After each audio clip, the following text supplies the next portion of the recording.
Okay, welcome back to the DFDS T20 Finals Day here at a very sunny Grainville. We've got a final for you. Those who tuned in to the semi-final will have seen that walkovers have advanced to play Ovies in the final at 3 o'clock. We're going to go over to the umpires now for the toss.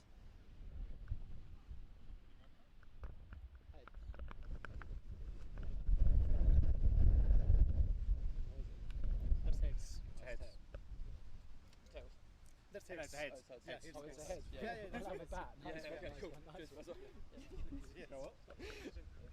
Okay, so second victory for you of the day. Toss won. Thoughts behind batting first? I just think with the wind and the sun beating down the track all day, probably most chance of it doing something will be in the afternoon, and it's still quite a nice batting track, even though the scores in the first half didn't look like that. Yeah, it's a nice batting track, so we're going to try and get out there and pretty much replicate what we did in the first game. Just give us a bit of an insight into that dressing room after that victory. No doubt they'll be up and about. Your job now, I guess, is remaining focused. Yeah, I think like we massively deserve that win. All the boys worked real hard all the way throughout the year to try and find a way to win. So I think like trying to stay grounded and enjoy the win at the same time has been difficult. But yeah, we're going to give it everything we got in this final. Good luck. Ta. Daffy, not the result you'd have hoped for. Would you have bowled first? We probably would have batted first as well. Good honesty. Yeah. A lot of captains probably would have come on and just said that. No. Thoughts behind why you might have batted first? Well, they've just come out of the field, so we thought we'd stick them back in, 30 degrees, try and get on top of them, wear them down. But we're happy to go either way. The boys are raring to go. Great. Not your first finals day, not your first final. It wasn't your day out last year. You got met with a Nick Greenwood onslaught that nobody could have seen and a very emotional semi-final. Thoughts going into this one? It's obviously a completely different day to that day. We'd obviously played a semi-final before, a highly emotional one, and I think we were pretty cooked by the end of that day. But we're coming up here, first time ever we're playing one game, and I think we're going to be ready to go from the first ball. Good luck. Cheers. Well, there you have it. Walkovers won the toss, having won the semi-final this morning. They've decided to bat first. They've stuck with the plan that went so well for them this morning. Let's see how it all pans out. Join us again at 3 o'clock. Okay. Welcome back to, as you can see, a sun-drenched Grainville for the final of this DFDS Premier League season. It's been a long 6 weeks for all 4 teams involved, all culminating in this final game.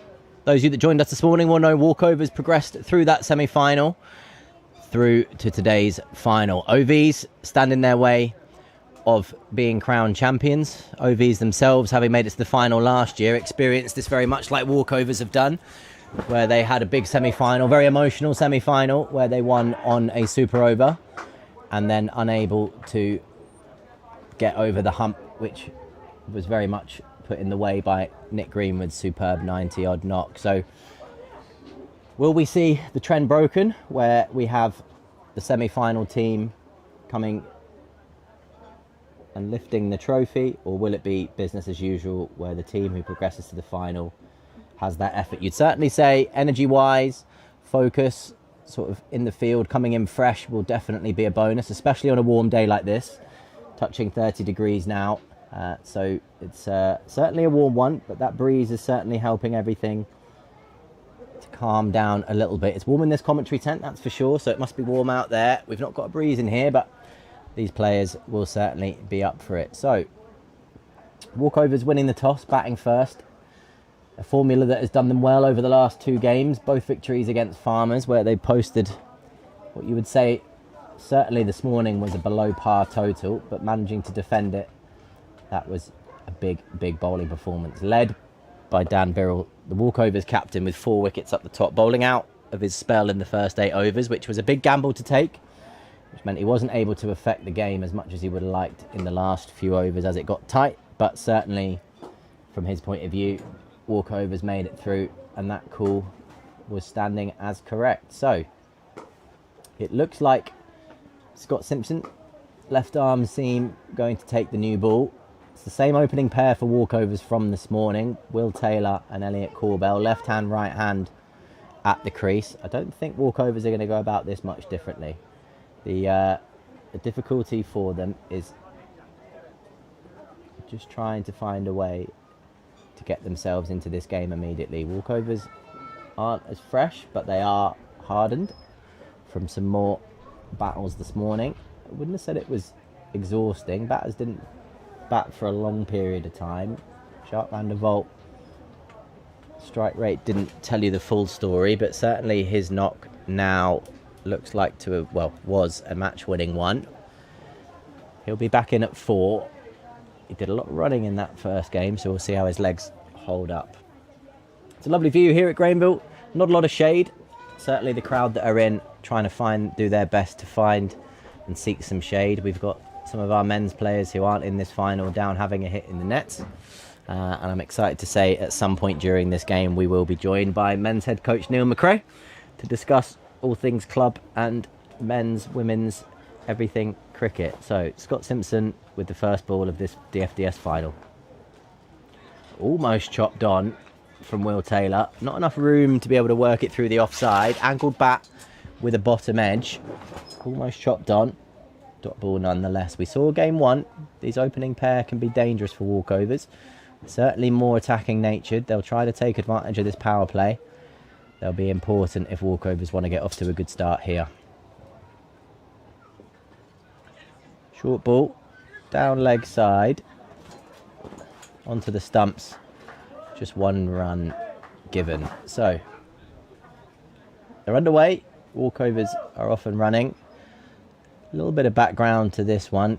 Elliot Corbell, long-time OV, who has played in a number of finals and finals days for OVs, to open the batting now against them. He knows all of his old colleagues well, so no doubt there may be a bit of chat out there, but he'll be focused on trying to do his best for his new side, no doubt. He'll want to lead from the front here. He'll want to prove why his signature was coveted. And a good take down leg side, clearly off the pad, no wide given. And a good take, what I must say, is a part-time wicketkeeper. You might not be able to see if you're tuning in on the screen, but that is the figure of Corey Bissont, who's been a long time OV, played for Jersey for many years, never as a wicketkeeper. So we'll see how he goes today. And that's a lovely strike through the offside. Too much width that time from Simpson, and Corbell's not going to miss out on a wide full toss. Walkovers underway with that boundary.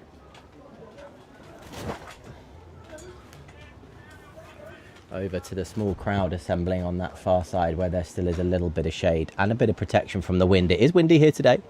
If you've just tuned in and you're not based in Jersey, there's certainly a strong wind blowing across the ground. It's again much better bowling. We saw in that first game, if bowlers can come in on this wicket and hit the top and middle stump as consistently as they can, they won't go for too many. So another run on the board. 6 off this first Scott Simpson over. Walkovers just getting into their work.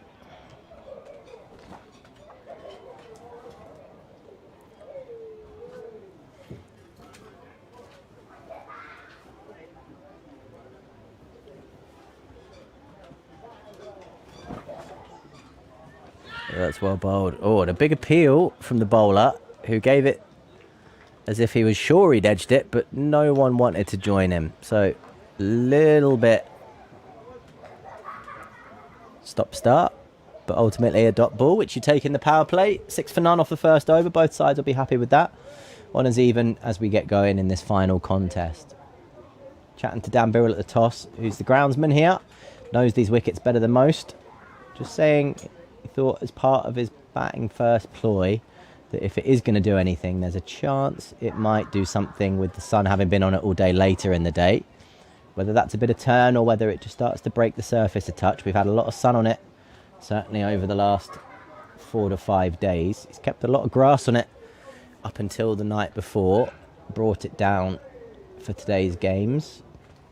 Important to note, this won't be the wicket that we're playing Nepal on next week. That's where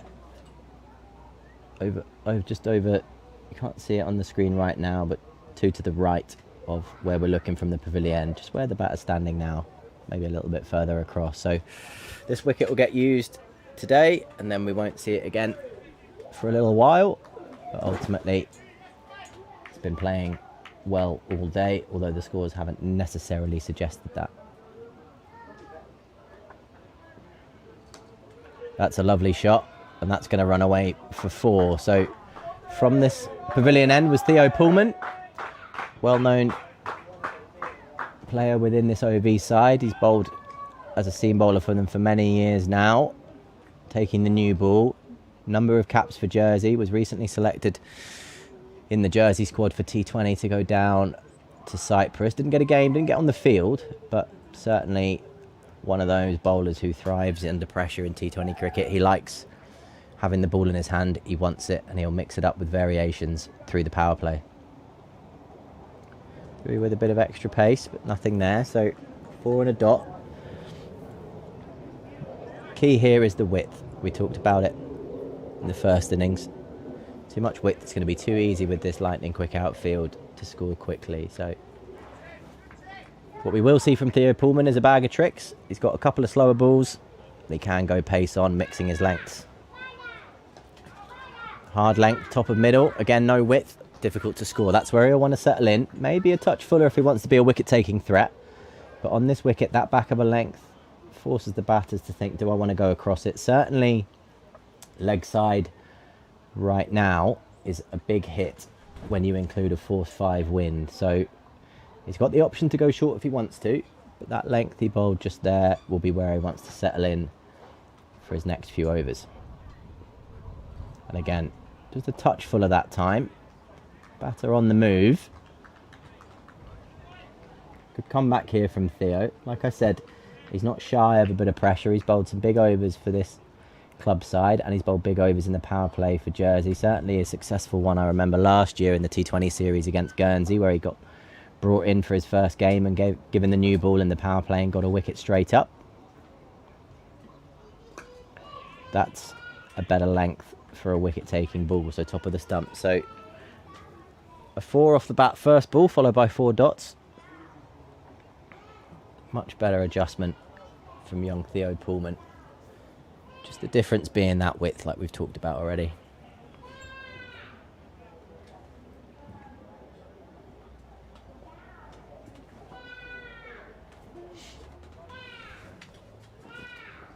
Again, that hard length, well negotiated by Corbell. No width to play with, but he's managed to squirm it through third man for 1.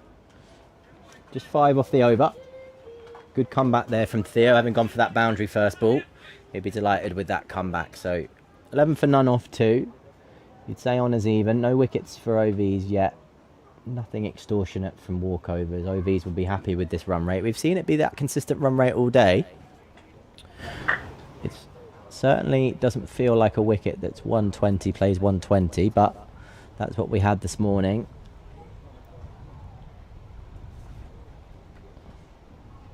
Scott Simpson to resume from that bowl's end.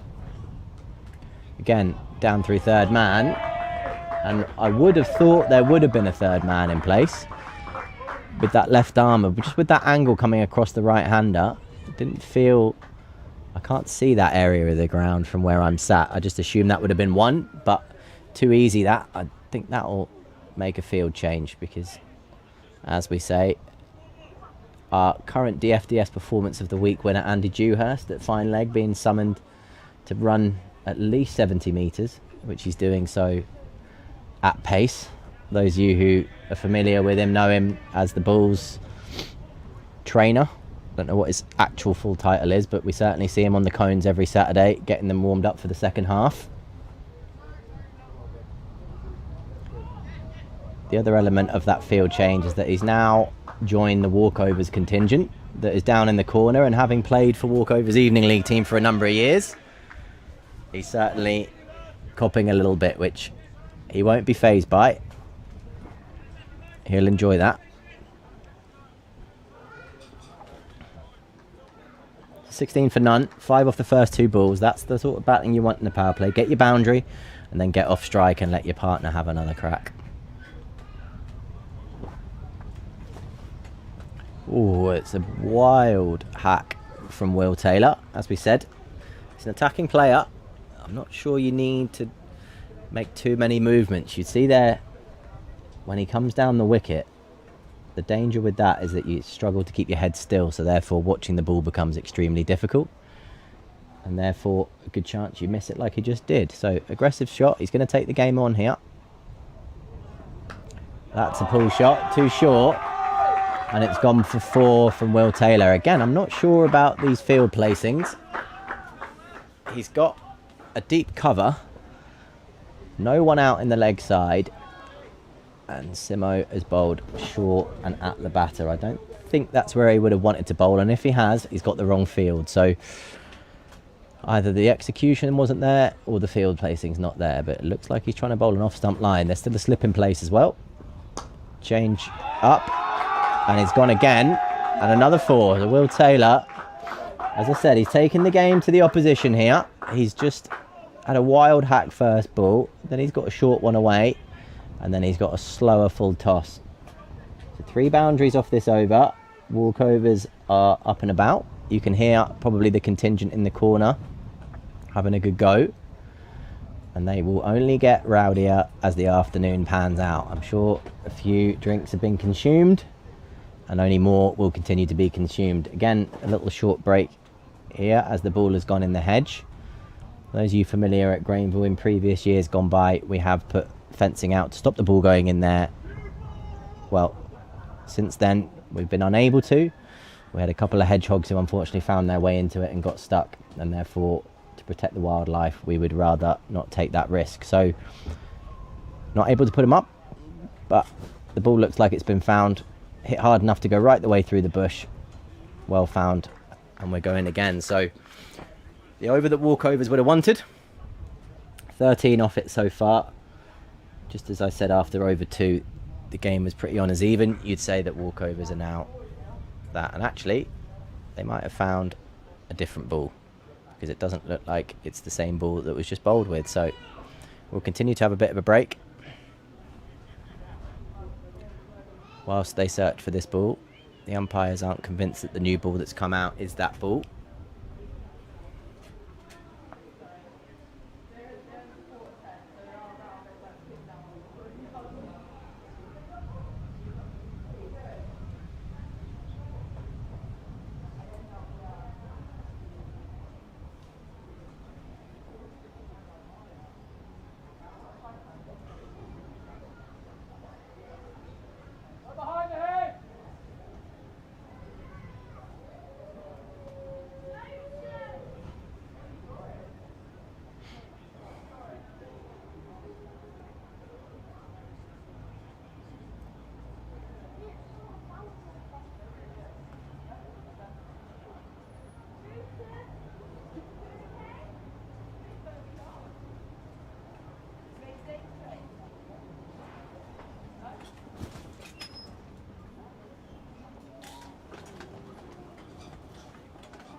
So after a few minutes of looking, it doesn't look like we've managed to find it. Supporters down that end of the ground certainly not helping the players. No one seems to be of any interest in helping them find the ball. They're looking for it, but can't find it. Strange one, you'd think.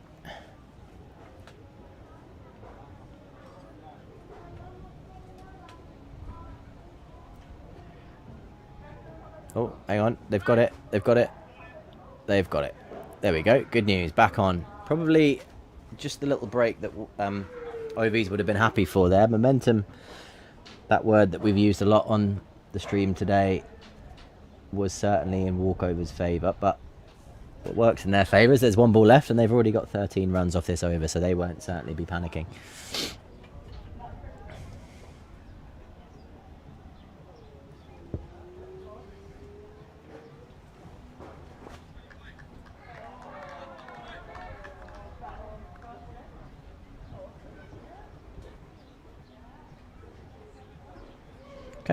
action can resume. 1 ball left in Scott Simpson's over.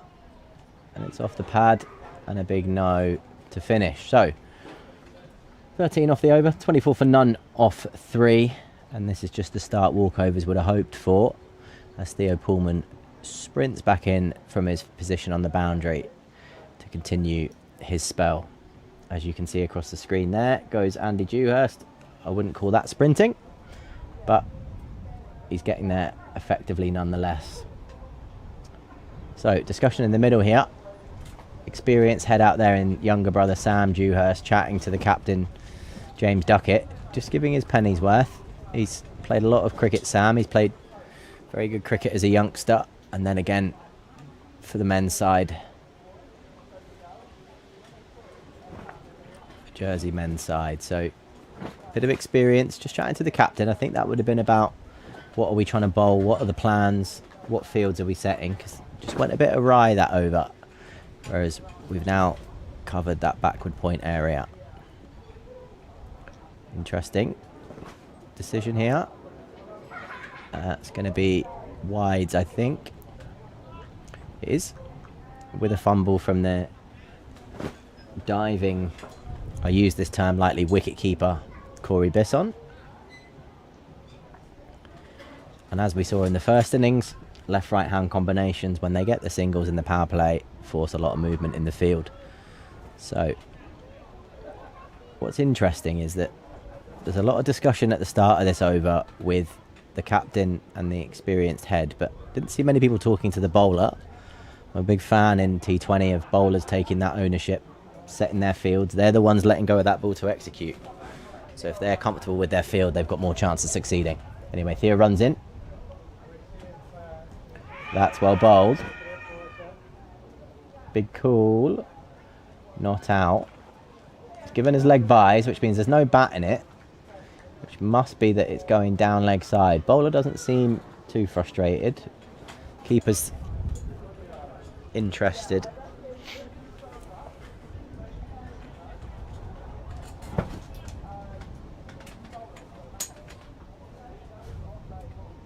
And that is a beauty from Theo Pullman. And we've seen that today. We had George Richardson this morning, Dan Birrell in the second innings, and now Theo Pullman. We've been treated to some good quality seam bowling from this pavilion end, that's for sure.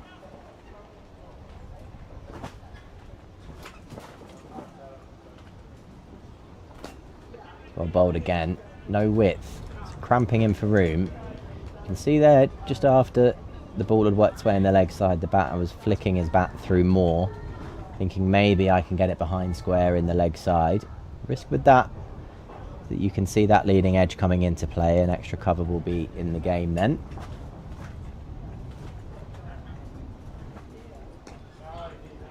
Again, well bowled. Theo bowling lovely here. A lot of dot balls in that first over. More dot balls that we can see now. He's certainly taking the brunt of the load here. Hammering out that length at the top of the stumps.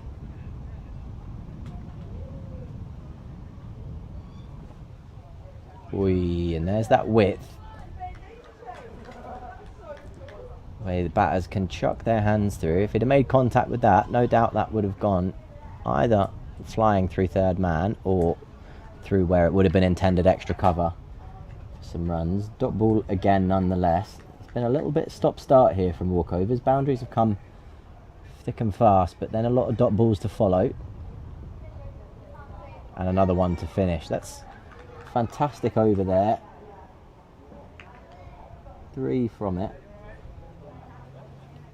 Theo now 2 overs, none for 7. And that's what we've seen this morning.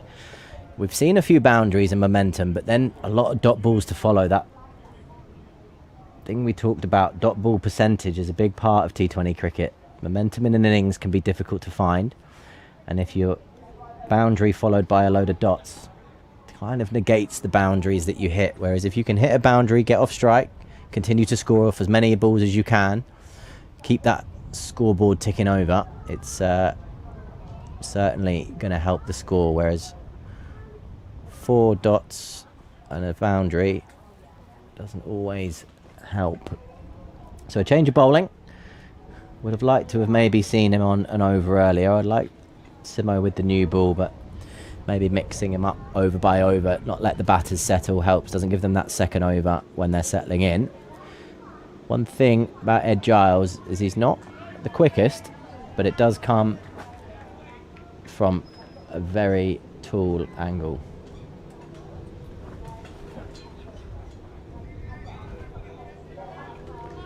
So he will extract a bit of extra bounce, and he will move the ball in the air if it's still got that lacquer.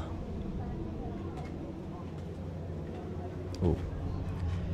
He says as he fires one 3 feet outside off stump. Certainly not what his plan will be.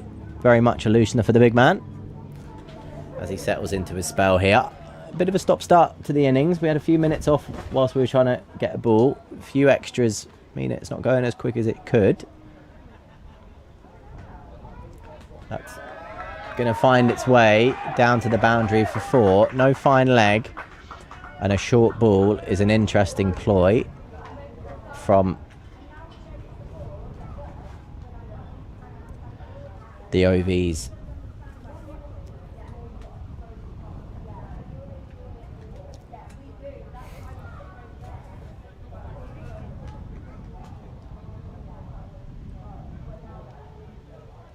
So short ball down leg side with no fine leg is an interesting few miss executions. That's a better line, but again too short with no leg side cover. Another boundary, so momentum again, what we've seen, more boundaries coming in clusters followed by a load of dot balls, and realistically it's good batting, but ultimately it's down to the execution of the bowlers. They've been too short, and what can tell you that is the amount of yards that Andy Dewhurst has covered so far. I'd be hesitant to say that in the first 4 overs of this game he's covered more distance on the field than anyone this afternoon. So he's up in the ring now. Field looks a little bit more suitable for this cricket, and in doing so, well bowled dot ball. So the field now is deep square and deep cover, which gives you a bit of cover either side, but it does tell you the bowler's not exactly confident in what line he's sending down. One out each side tends to mean you can miss either side, but at the same time not necessarily a clear plan by the sounds of it or the looks of it. That's well bowled. Hoyd to the leg side, not your classical on drive, more of an agricultural shot, but Will Taylor is going to continue to try and take the game forward here. Again, 2 boundaries followed by 2 dots. Walkovers won't mind. 36 for none, 4.4. Good start to this power play. They want to finish strong.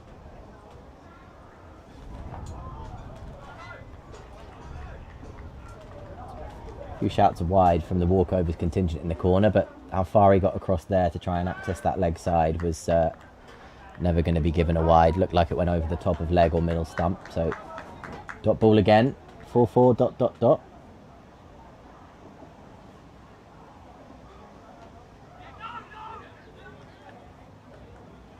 And another one to finish. So patterns are emerging. Dots and boundaries. Walkovers, just these opening batters are finding the boundary. They're just struggling then to get themselves off strike and let their partner have a go. So it's all or nothing at the moment. But they'll be happy. 7.2 the run rate. 36 for none off 5. Game 1 they were 55 off 10. So they'll be looking to be a lot more ahead of the game than that, as OVs make the call to change the bowler at this end. So that's what difference to what we saw this morning, where Dan Birrell bowled all 4 of his overs out in the power play, or continued right the way through to the 8th over. They're going to hold Theo back. I think that's a good call when you're setting, I don't think Dan would have done that if they were bowling first. They knew they had a small total, so he wanted to make sure they got ahead of the game, which he did superbly for his team. No doubt we'll be seeing him wander out with the bat at some point to try and replicate the fireworks we saw in game 1. Hopefully, for his sake, he'll hang around for a little bit longer. We don't mind seeing 6s here. Crowd continues to build. I can see people coming into the ground this afternoon as they come towards the end of their Saturday. Of course, big sporting action for you this evening. A lot of people will be working out where they're going to watch the big England quarter-final. Change of bowler, Matt Webb on. Full toss. Got 1 run. Not where he would have looked to go, but old head coach of Jersey, Craig Hogan, very big fan of if you're going to miss full. And he did that time, that's for sure. You don't want to miss short, you want to miss full. Surprised the batter with a low full toss there. He wasn't quite ready for it. Might be ready for it if it comes again. So again, the field continues in this power play to be 1 out either side. Short fines coming across to point to pack the offside. Again, he is trying to hit this as far as he can. Talked about it before when he charged Scott Simpson.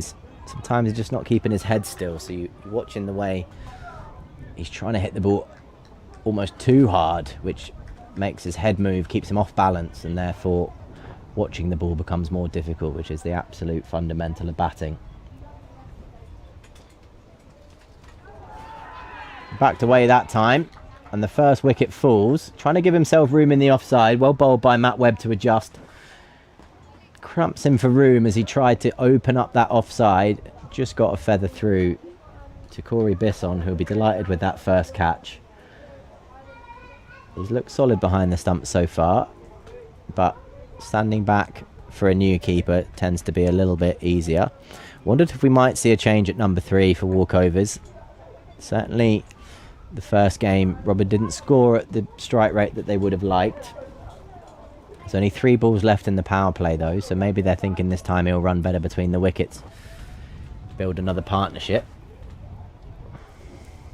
And Will Taylor's innings comes to an end. Entertaining knock. Boundaries galore. Not much in terms of singles for momentum. A lot of dots in between those boundaries, but boundaries nonetheless.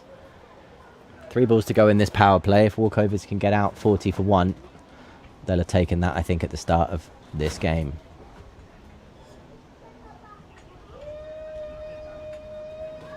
So Matt Webb, just 3 balls into the game, picks up the first wicket. 1 for 1 off his 3 balls so far. OV's just starting to get themselves into this final now.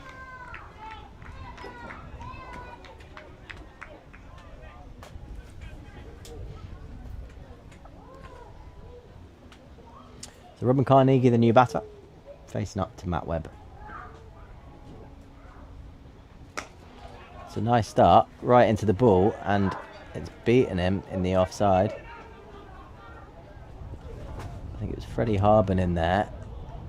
It just looked like it maybe went the other way as he went to attack the ball, but what should have been a dot ball is now a single. 2 balls left.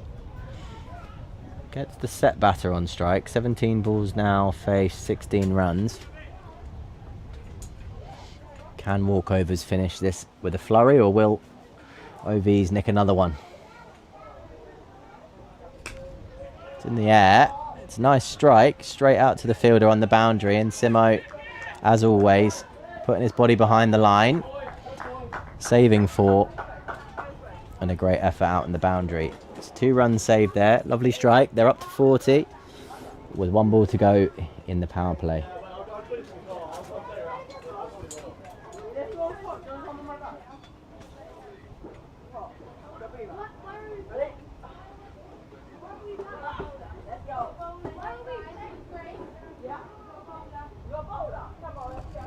Well played, but the reinforced offside means it's a dot to finish. So a boundary and a dot. Sorry, not a boundary, a 2 and a dot to finish the power play. 40 for 1 off 6. Fairly on as even, I think. Obviously 9 wickets, only 1 wicket in the power play favours walkovers, but I wouldn't say 6.6 with the way that they've gone about it has been exactly what they're looking for as a run rate. So out the power play now, which means they can spread the field. Ed Giles will continue with the ball. They can now have 5 fielders outside that 30-yard circle, and it looks like they're going to start to take advantage of that from ball 1.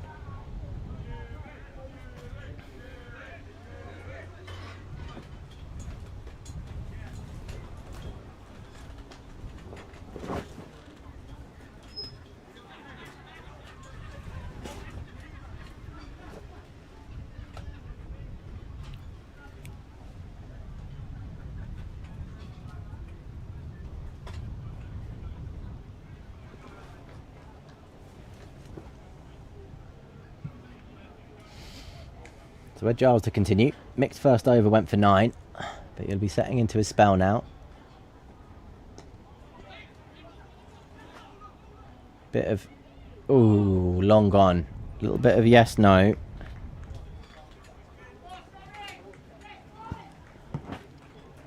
Struck nicely through the offside. Running's not been its best that it can be today. You'd certainly say neither team, certainly Farmers, you'd say did it better. Walkovers just struggling to get those ones between boundaries. And that is another run. Shouldn't be a run, but it is. Now they're out the power play. One should come a bit easier. This is a good ploy to try and keep that scoreboard ticking. Now you're out the power play. General feel is 10s in the power play is ideal. Out the power play, 8s. Getting what your 1s and 2s with the odd boundary is fine. It's well bowled. Just looked like it maybe nipped back a little bit off the surface. Again, the batter looking to use his feet, getting down there. It can be effective to try and hit bowlers off their length, but as a batter it does create that instability that we've talked about, making it difficult to watch the ball closely.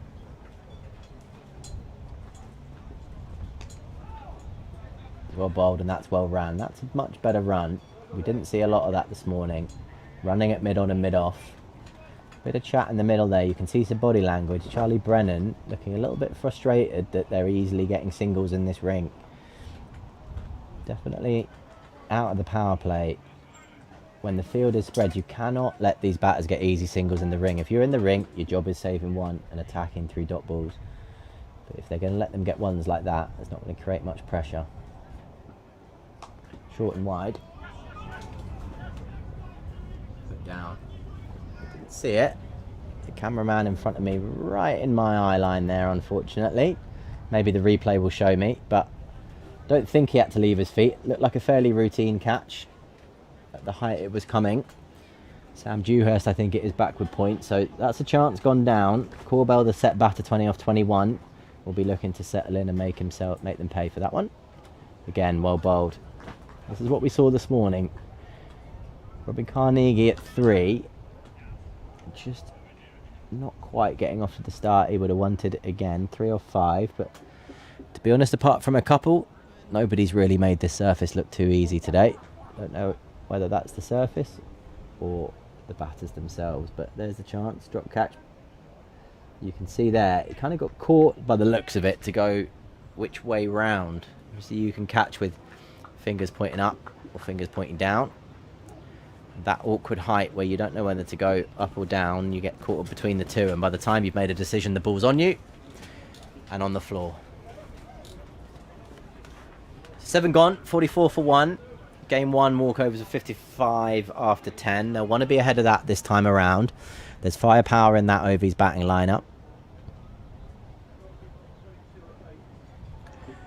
The one I'm excited to watch, Ed Giles. He does strike a big ball. Those who saw last year's semi-final, we've talked about it a bit already today, but he was the big difference maker. Huge slog sweeps off Elliott Miles into the bank, securing victory for them in the semi-final. He's got the ability to hit the ball a long, long way, and no ground is big enough when he gets going. So again, through the offside, that time, again, not sure if it was a chance at backward point, but the key to it is the width. If the bowlers are offering width on this wicket, it is going to go for 4. Can you hold that stump line for longer than you should? That's the key. So full and wide, splayed through backward point, and this is what we need to see now. If Corbell can now get himself off strike, rather than face a few dots, that boundary is a lot more effective. He's almost pulled it onto his stumps. We saw that was his downfall in game 1. That short ball on sort of 4th or 5th stump line, where it's outside the line of your head. It's difficult to control with your hands once it's out there. One option is to sort of splice it over backward point rather than try and get it leg side. It was his downfall game 1, almost his downfall again there game 2, this time with a bottom edge that almost crept onto his stumps but hit his pads instead. So might be a ploy here, but again, a dot ball following a boundary. That time he gets himself off strike.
Better intent from Carnegie there. I think before that ball I heard a large scream of hit it from the walkovers contingent in the corner. Suggests that they're thinking he needs to get on with it a little bit here. Again, 3 off 7. Certainly not the start you want to see, and I'm surprised walkovers have continued with him at 3 given the innings this morning. Especially as when he came in this morning it was early overs. Now it was almost out the power play. I'd have been tempted to get Jacques in as a left-hander and continue that left-right hand combination, which made it pretty difficult for those OVs bowlers.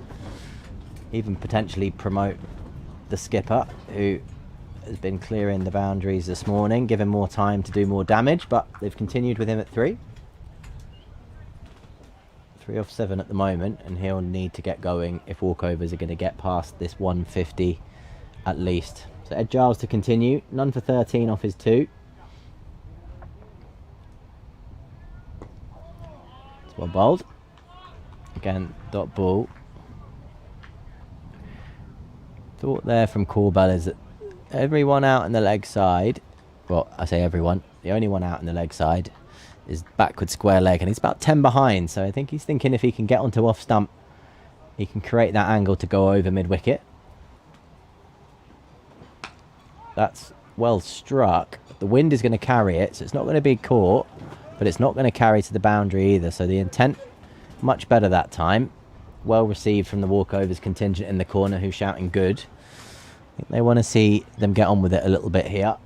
They know that there's a good OVs batting lineup to get through. 127 this morning was well below par. They'll be relying on their bowlers once again if they don't get over that. And that might not happen twice in a day. Well, that's straight to the fielder on the boundary and a wicket. Couldn't have given him an easier catch on the boundary there. Straight down his throat. And another wicket falls. So Ed Giles this time getting the opener Corbell. 27 off 27. So run a ball for him. 51 for 2.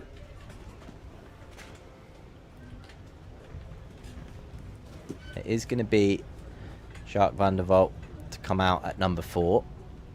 What you would say from his knock this morning that he got them up to a competitive total. Well, I say competitive, he got them up to a total that they could have tried to defend, but he wouldn't have gone about it the way he would have liked, that's for sure. He certainly showed frustration when he came off the field. I think everybody, including us in the commentary box, thought that that might not have been enough, but turned out it was. So he's had a lot of time on this wicket. He knows it better than most. He's batted out there for a good 15, 16 overs this morning, and he's there again this afternoon. And this is going to be an interesting phase of play because we're almost identical now, despite the boundaries, more boundaries from the openers this time around. Walkovers find themselves in a very similar position. 2 down with wickets in hand, but run rate not really much above 6 or 7. And the same partnership in the middle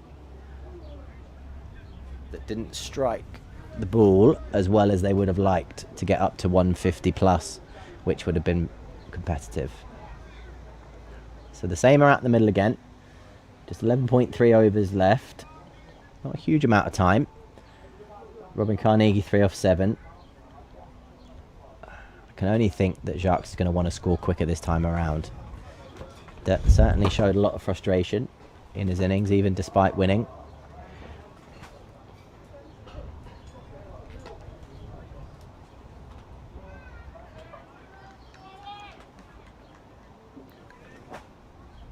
What they've done here is just adjust and go fuller.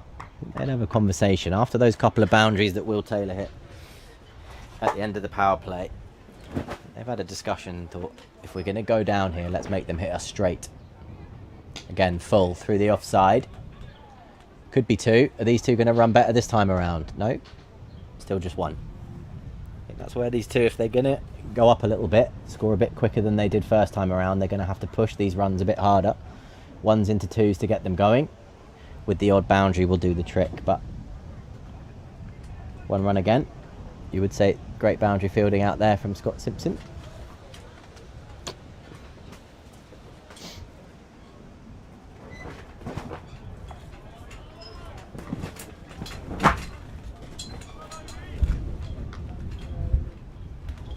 As the wind picks up again, you might have heard the tent there flapping away. So another over ticks by. 55 for 2 off 9. It's almost Groundhog Day. I said 55 for 2 off 10 in the first game. We'll see if they can sneak ahead here. Matt Webb looks like he's going to take the next over again, or they've changed their mind. The skipper's going to take the ball himself. James Duckett is going to bowl this over where he's going to get his offies. I think the decision there would have been with the left-hander on strike. We spoke about it on the stream earlier.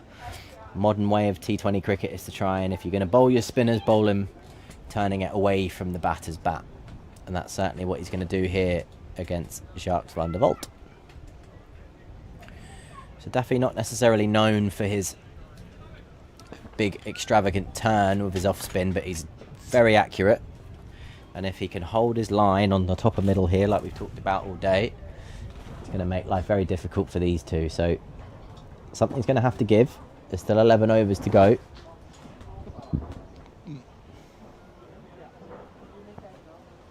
Panic button hasn't been pushed yet. At one stage they looked like they would be closer to 70 at the halfway stage. A couple of wickets in T20 cricket helps peg back the opposition.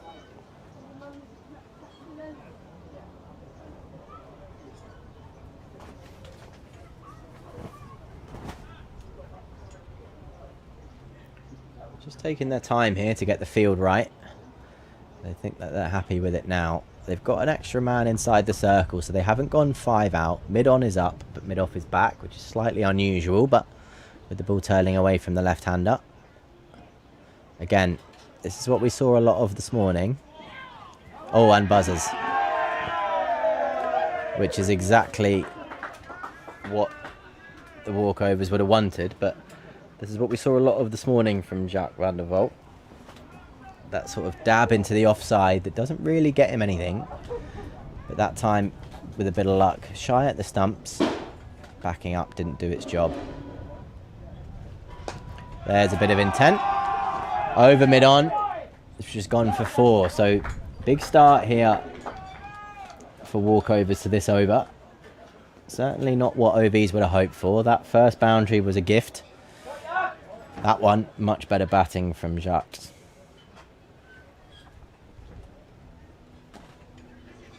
That's what you want. That's better batting. He's got his boundary. What would have been a dot ball this morning, that time he's looking to get his 1. I must add, a couple of weeks ago now, 2 or 3 weeks ago, he just recovered from a hamstring tear. So you would say that he's still on the mend, but running between the wickets. He's out there doing the job for the team.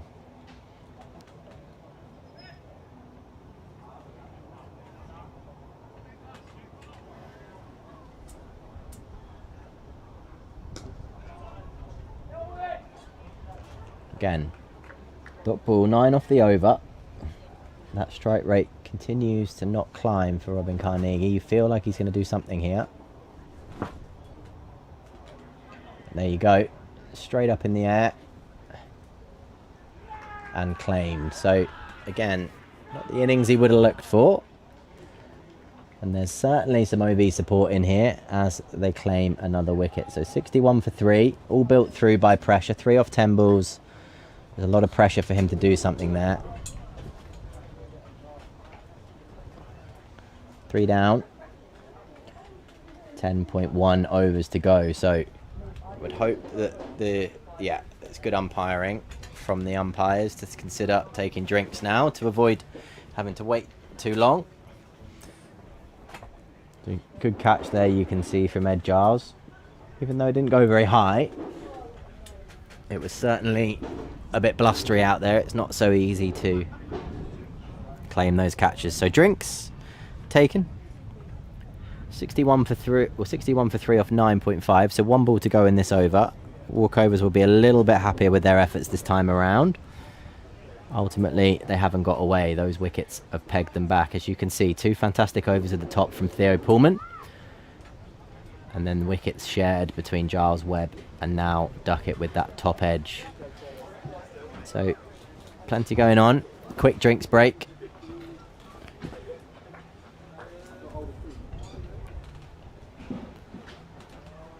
Certainly the OV's side don't seem to be in a rush to get their drinks.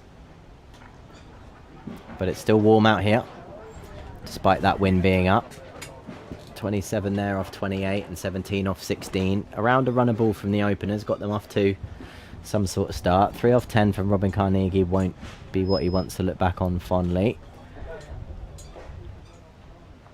Jacques getting off with his boundary over mid-on, so fairly on as even.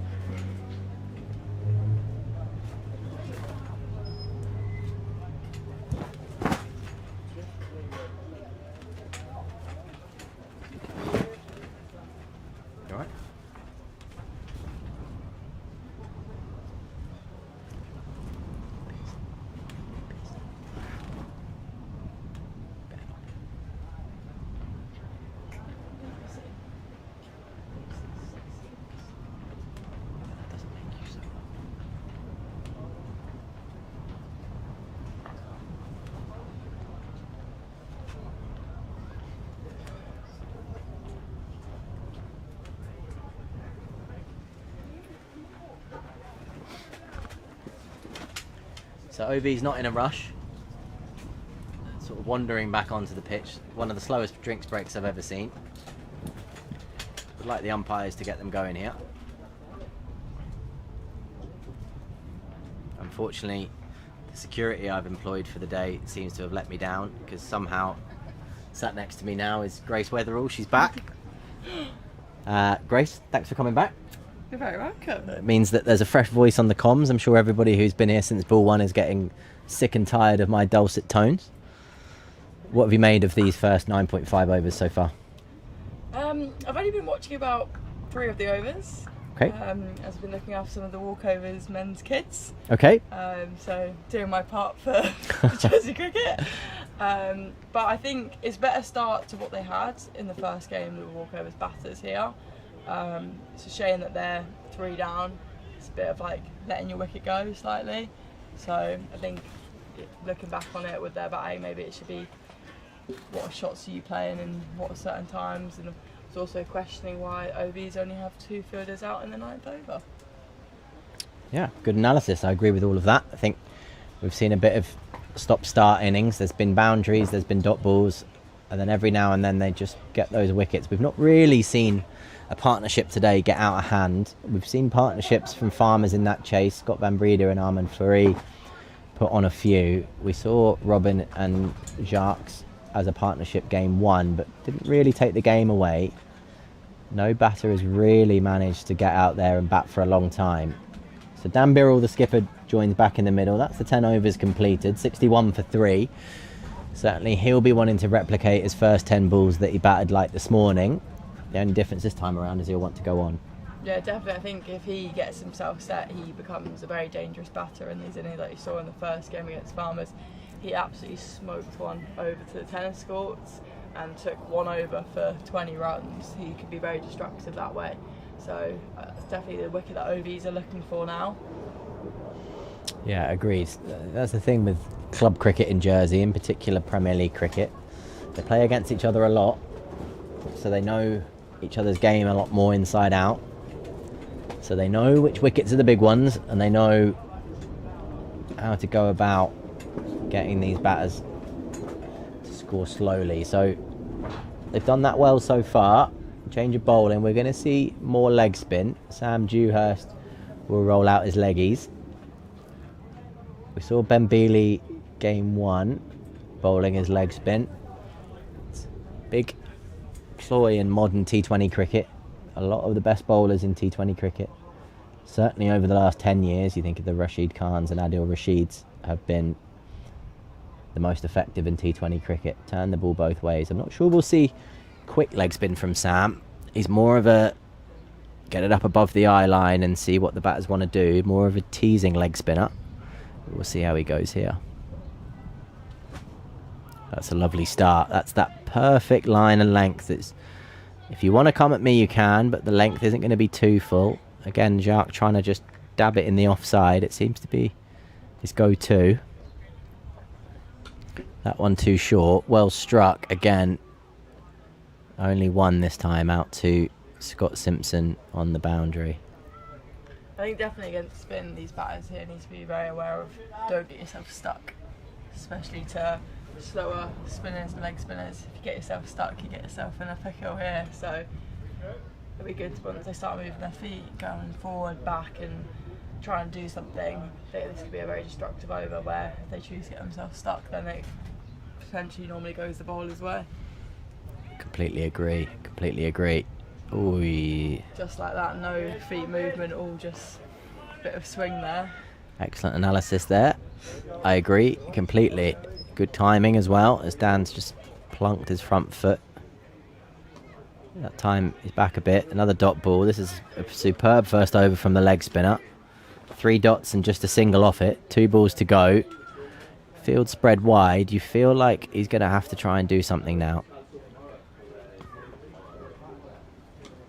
That's where I want to keep him. That's a great plans here to Dan. Don't want to let him just plant his front foot and swing through. We saw the power he can get in game 1, but 2 off this over. This walkover's batting effort is just slowing up like it did this morning. They've not been able to keep that momentum out of the power play. A lot of dot balls creating pressure here.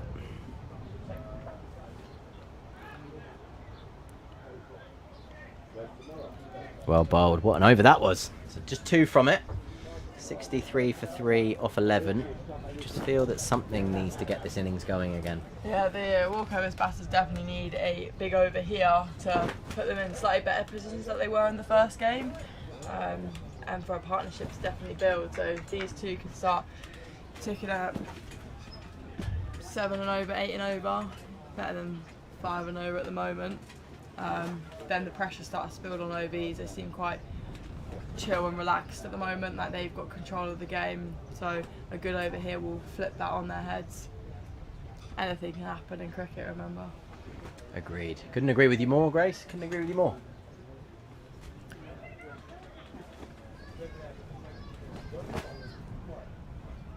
So this game not going at a great pace. I think maybe OVs, as a ploy, have just decided to slow it all down. It's a perfect length there, and that's what he'll do. There'll be no width to free his arms. And he's going to say to him, if you want to take me down, you're going to have to hit me to the big boundary, into the wind. If you keep bowling top of off and don't bowl anything short down leg side, you'll be okay. It's well struck. Again, dot balls. Well bowled. A little bit fuller. You feel like he's just waiting to get the right one here, Dan Birrell. He's lining it up rather than... That's a better strike. Hits the ball hard into the leg side, and that is well fielded out there. Great athleticism from Theo Pullman. Enjoys the big occasion. That's better from Dan. More intent. He'll be looking to get himself going. 3 balls left in this over. Just 2 off it so far. Grace was asking for 7/8. He's going to have to go some to get it in this one. Again, well struck down the ground. OVs have good field positions here. They seem to have the batters finding their fielders majority of the time here. So I think fielding plans to what they're bowling is massively working here. Yeah, and that's the key, what you just mentioned there. Now the bowlers are bowling to the field that are being set. They've got 2 men back straight. There's no width being offered by James Duckett here. He's making them hit straighter than they want to go. Both of these, we saw it from Jacques in the last over. He went over mid-on. Both of them want to drag it a little bit more through mid-wicket. Certainly Dan Birrell, we saw game 1. His 2 big sixes were into cow corner. They're just not allowing that to happen.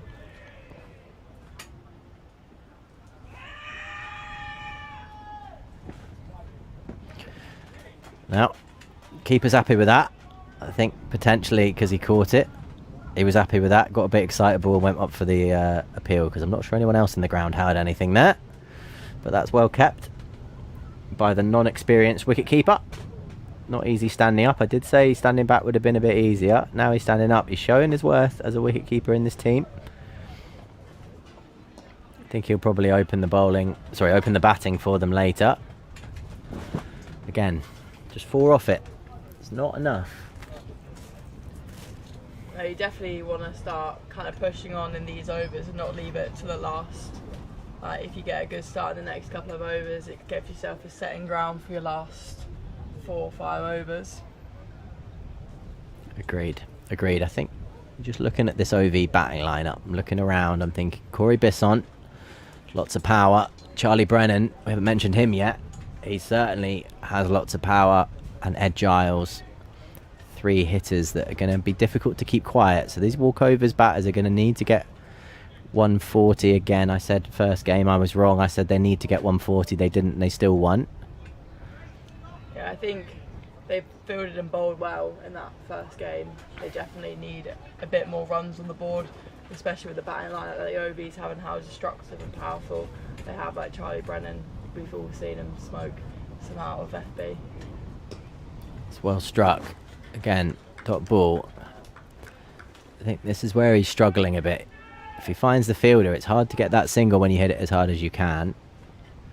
Not much pace to work with. He's making him have to put the power on himself. He's got plenty of it. That's a nice strike for 1. Neither of these two are shy of power. No, Both of them can definitely clear the ropes here.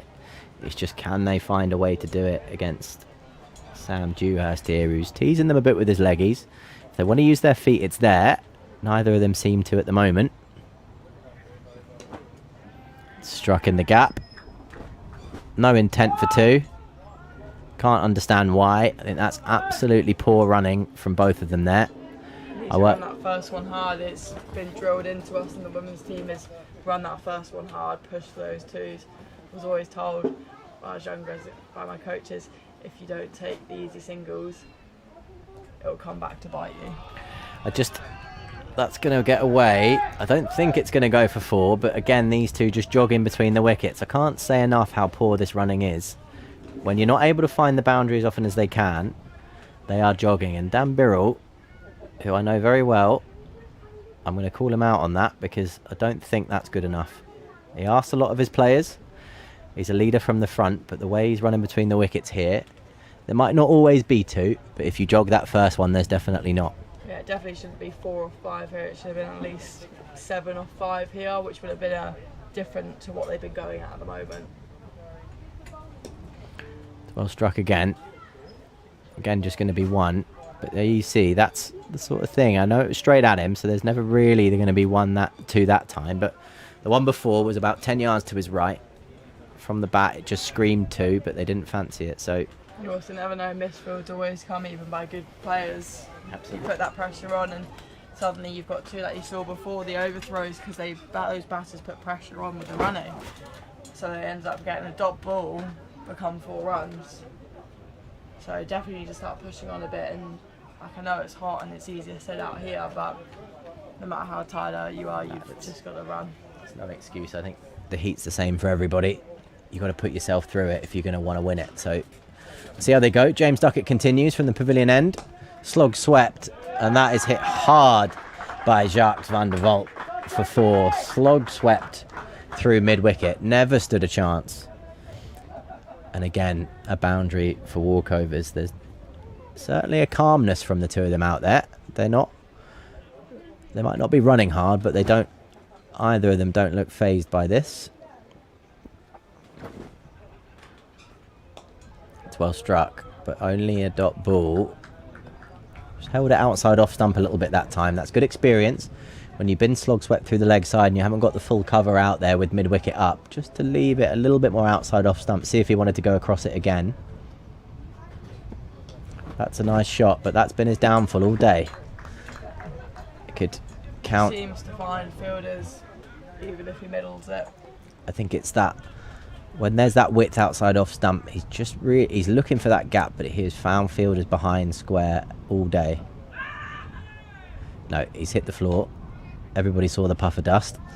Corey excited that he's caught it again. At least he's nothing but consistent. So this is what we've seen all day from the walkovers batters. 4 followed by 3 dots. Good batting to get the boundary, but no momentum afterwards. Just the boundary followed by dots. So work needs to be done. They seem confident at the moment. They've certainly got the power out there to catch up. Dan Birrell 5 off 9. This time last game he was on about 25. So he'll want to catch up. He'll need to here if walkovers are going to get a big total. Oh, that's lovely batting. Nice high front elbow. Full face of the bat.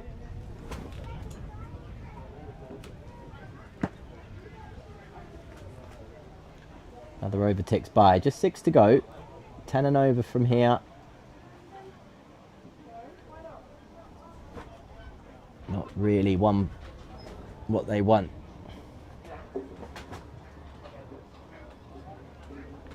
Ten and over from here doesn't get them to that 150 mark. I think they're behind the 8 ball here, but Sam Dewhurst to continue. I think this is going to be the over. If Dan Birrell is going to do anything aggressive, I think it's now. I think he's looking leg side, take on this leggy. This is what he wants. That's well bowled, beautifully well bowled, which makes it really difficult for him to get at the ball. That's the key that Sam's done. He's bowled a bit flatter. He's bowled it a little bit shorter, so he can't just plant his front foot and swing as hard as he can. And that has made it really difficult for him to get under it and clear the ropes. Grace just doing her bit again for the walkovers lot. Looking after the young children. Another dot ball. Sam is bowling beautifully here. 0 for 8 off 2.2. For a leg spinner on this wicket, with these boundaries, he's going well. Can walkovers get going here? They've got stuck. 7 off 11, 21 off 21. Once again, there you go. Finally a sprint. We haven't seen that for a little while. But 1 through the offside. So just 2 off the first 3 balls. And I cannot understand why there's not more intent coming here. Yeah, They must. Very different innings to what he had in his first game. Big swing. That was always coming. Always coming. But the difficulty is, unlike game 1 where he got ahead of the strike rate early, once you're behind it, if you then don't go on and he gets out now, the team aren't in an ideal position. So it's a gamble. That's a full toss that should get the treatment. First bad ball.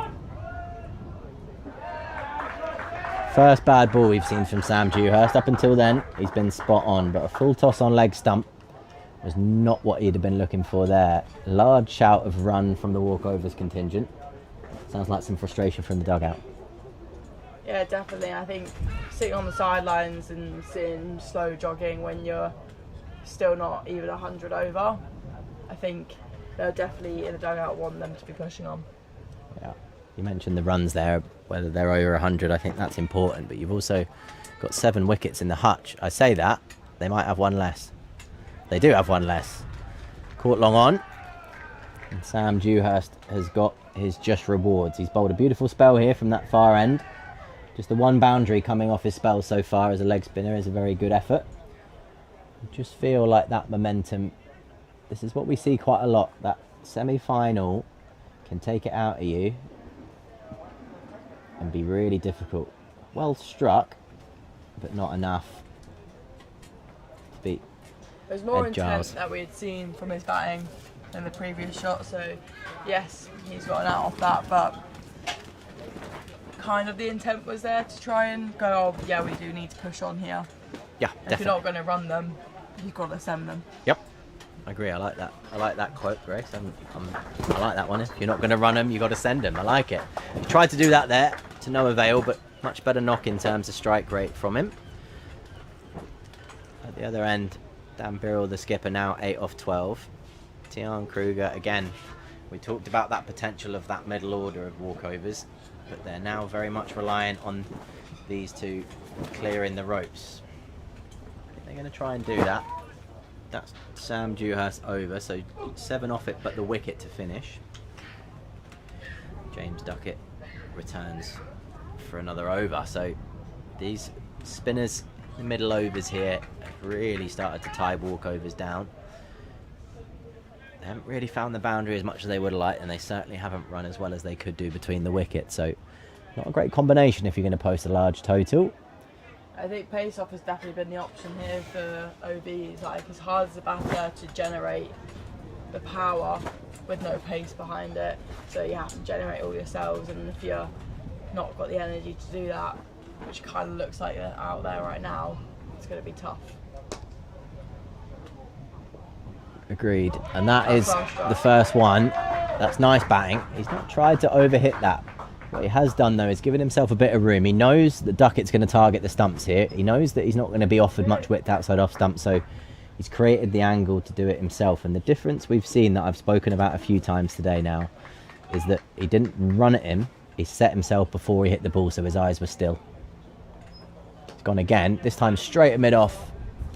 Oh! Looked like it was straight at mid-off. I said it was straight at mid-off, but I think Yeah, the that wind... looks very straight from when he hit it, and then that seemed to just gradually move further and further away from that fielder out here. So gone for 4, so that's 8 off the over so far, which is much better striking than what they've been doing in the previous overs. Agreed. And he's given himself a chance.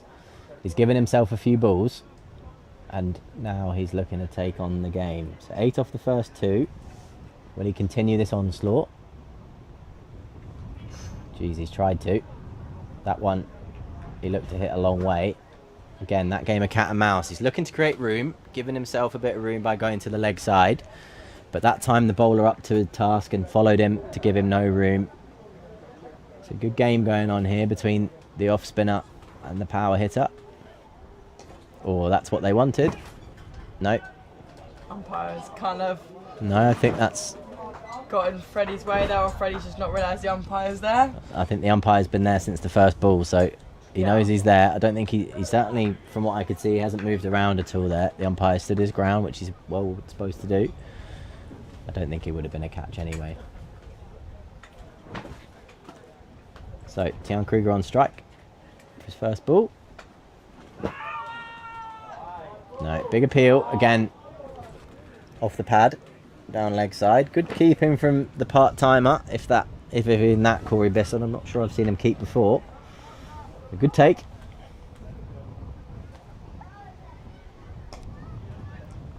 That's well bowled, a great comeback. 2 4s to start the over, but just 1 off the final 4 balls. 9 off it, bit of momentum for walkovers. 4 overs to go. 10 and over gets 1, 3, 4. Still not sure that's enough. Yeah, it's tough with the OV's batting line up here, because I think whatever you put on the score, like the scoreboard, they are definitely got the batting line up to chase it down here, especially with the way this wicket is. You've got some strong batters in that lineup to take on whatever score they post here, so they're going to have to properly get a move on these last 4 overs. You've still got strong batters in your locker for walkovers here. The likes of the young Theo Bell coming in, lefty, who I've seen absolutely smoke it in the nets. So you could go risk for reward here, which I think they might need to start doing. Tossed up again. That was the one, if he was going to go big, that's the one he would have gone. That looks like it's 2 all day long. Good running. Much better running to what they've previously been doing. They've ran that first one hard there and turned for 2, which we hadn't seen in the previous 3 overs. Completely agreed. Completely agreed. And that keeps Dan Birrell on strike.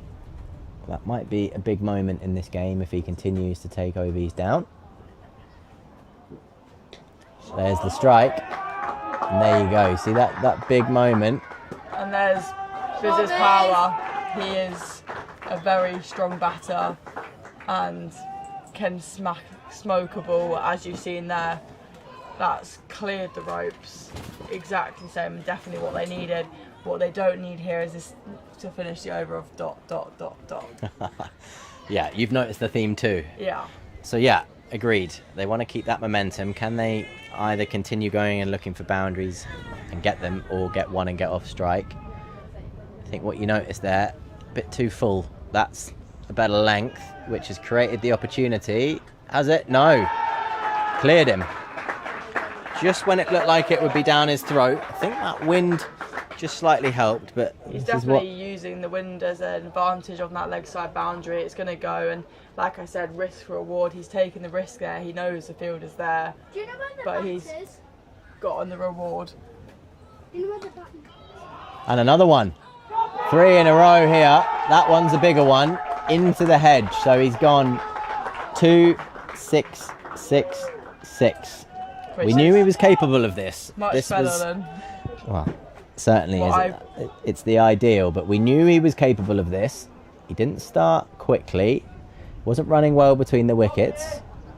And when everybody else was getting frustrated or giving him a little bit of stick, myself included, he's gone, I'll just take 20, please. And this he's is gone. The power he has, and like we said, like he might have gone off to that slower start, but he has that genuine power to be able to send the ball miles. Like this, you've seen 6-6-6 puts him in a much best position from being 2 off 10 to 37 off 20 balls. So I think like a striker like him, yeah, we would have liked to see him run a bit harder through the wickets, but he has that genuine power to be able to go, all right, I'm taking you on here, and he's definitely taken Sam on here. Agreed, and I think Sam will want those last 3 balls back. What he's done so well against Dan up to now was hold that length better. He hasn't allowed him to plant his front foot and hit through the line, and we've seen now 3 balls in a row in the slot, full, and those are the balls that are going to disappear. He's going to need to hit the top of the stumps here. He's going to have to find a way to drag his length back, which is what he's done, and the reward is 2 runs. Much better running. Tian quick between the wickets, much better running. This is the over that walkovers wanted to get themselves some momentum here. Tian's coming here, as he's not only faced 2 balls, he's not scored a run, but he's come out here going, I'm going to push as hard as I can to make sure you're on strike here, and that's what they needed. And again, and again. That is phenomenal hitting from Dan Birrell. We know he's got that in him, and that is a big, big over. I've just got to do me maths. 4 6s are 24, 2 2s 28. So a 28 run over, and that is a shame because, well, it's not a shame if you're a walkovers fan. The reason I'm going to say it's a shame is because Sam Dewhurst's figures do not do his spell justice. The first 3 overs can only have gone for 17 or 18. As a leg spinner, that's phenomenal, but he's bowling the ball and he's gone too full there to Dan, who has taken full advantage of those full balls in the slot, and he has cleared them.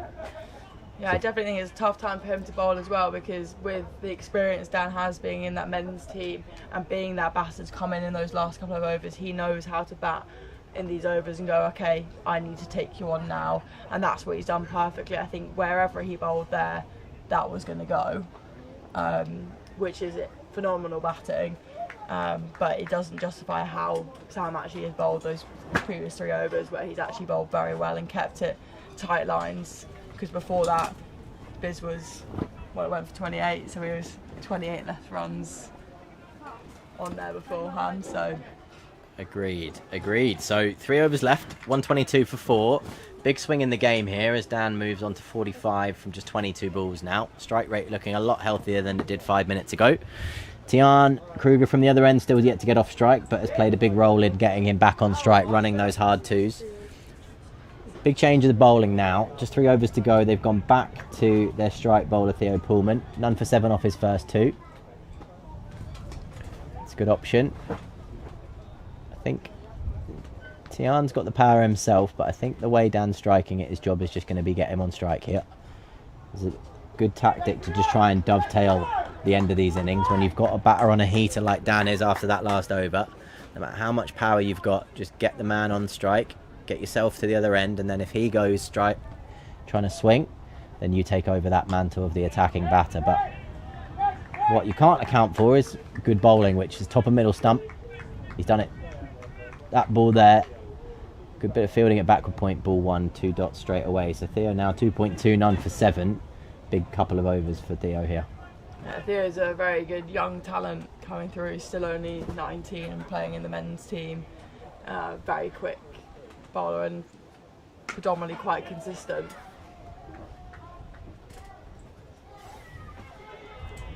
Agreed. Certainly T20 is preferred format. He does have a bag of tricks. He will go to his slower ball at some point, and I think he's going to try and go to it to Dan here. But the key is, that we spoke about before, these guys know each other. They've trained a lot with each other. They're both seam bowlers in the men's team.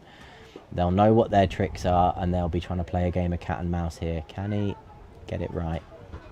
There's a slower ball, and you can see what effect that has. What it does, and slower balls are so important in men's and women's senior cricket, is it just keeps the batter off their timing.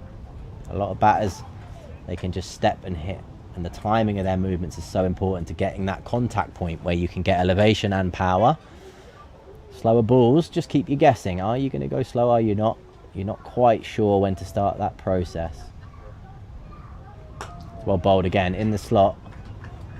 Not in the slot, sorry. In the Yorker length. Definitely slower balls are so effective in these games. Like, personally, as an opening batter, and you have a fast seamer up at the top, and then it throws you off. And especially these two know each other, so Dan will be expecting a quicker ball, makes you wait a lot longer, and that's why it gets wickets, because it completely throws your game off. Yeah, and it's no surprise he's gone back to pace on, because he's thinking, what will he do? And that's a superb comeback over.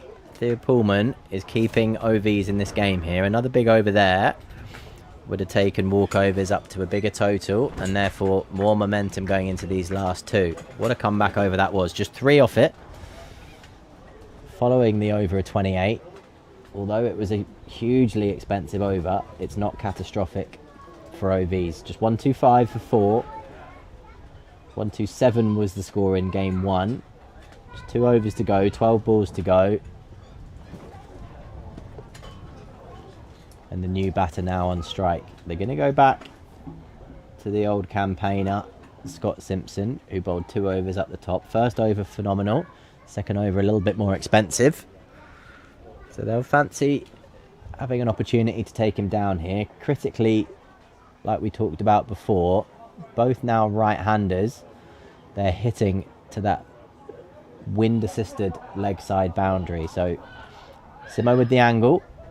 Could try and hide this outside off stump. One option he could do is go round the wicket and go wide line. He's not going to do that. Oh, that's not what he wanted. And that is ideal. It's certainly got a few of the walkovers crowd up and about, saying he should get a warning. Not in my book. Wasn't anywhere near the batter, so he's all right with me.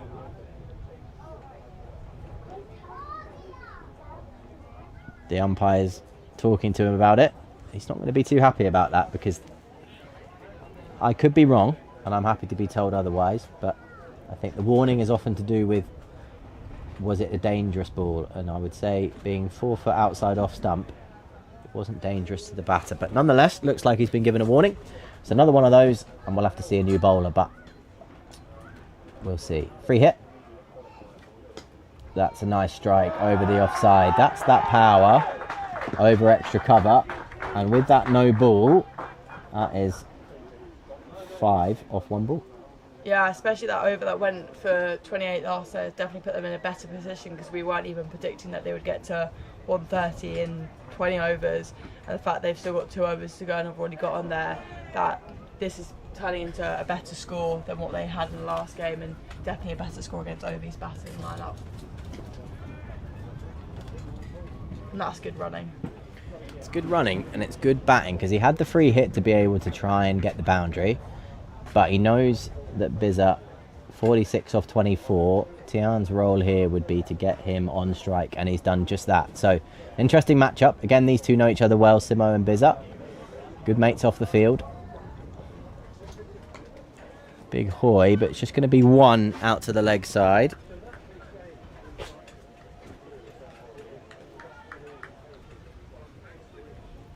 Just one run. So, good comeback after that boundary. Just 2 runs coming off the next 2 balls. Tian still 7 off 9. You'd say with 3 balls left he might have a go here himself, or he'll give Bizza 2 to finish this over. And he's gone for it himself, which maybe if he hits it for 6, everybody's happy. Now he's chewed up a ball, means new batter's on strike for the last 2 balls. Bit of jest between the bowler and the crowd. The walkovers lot in the corner getting rowdier as the day goes on. Simo one to never shy away from it, giving them a little bit of stick, all in good nature though. So that wicket brings a new batter to the crease, that being Jack Gott. Option of Chadwick or Bealey would have been a thought process, but I think what they're thinking about here is Jack's got that ability to get Bizza on strike and run hard between the wickets. Yeah, Jack definitely knows what his role in this situation is to be, and he showed that intent last game, trying to push for those singles. Unfortunately, it didn't go his way, and he ended up getting out without facing the ball, but he knows what he's doing, and he will do everything to get Bizza on strike here. So the field spreads, as you'd imagine, majority of them in the leg side. They've still left cover out. I'd be tempted to bring a fielder up in the leg side here, because I feel like, I suppose 2 balls left, get him off strike, you've only got 1 at Bizza, but you might gamble with 1 up now, get a dot ball and then drop him and let him get a single. That would be the ideal, but you can't always have it your own way in cricket. So Simo to continue, 2 balls left. Jack got the new batter on strike, 1-3-2 for 5, 8 balls remaining. Oh, that's not the option. A swipe into the leg side, ball 1. Cross-batted shots, Grace. Yeah, I've learnt myself that that's not the way to go in cricket, and I think once you get out that way multiple times, it then slowly starts to clock that, oh, maybe I should play with a straight bat.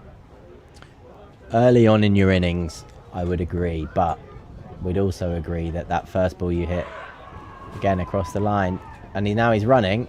He's been given out. That was It's very delayed.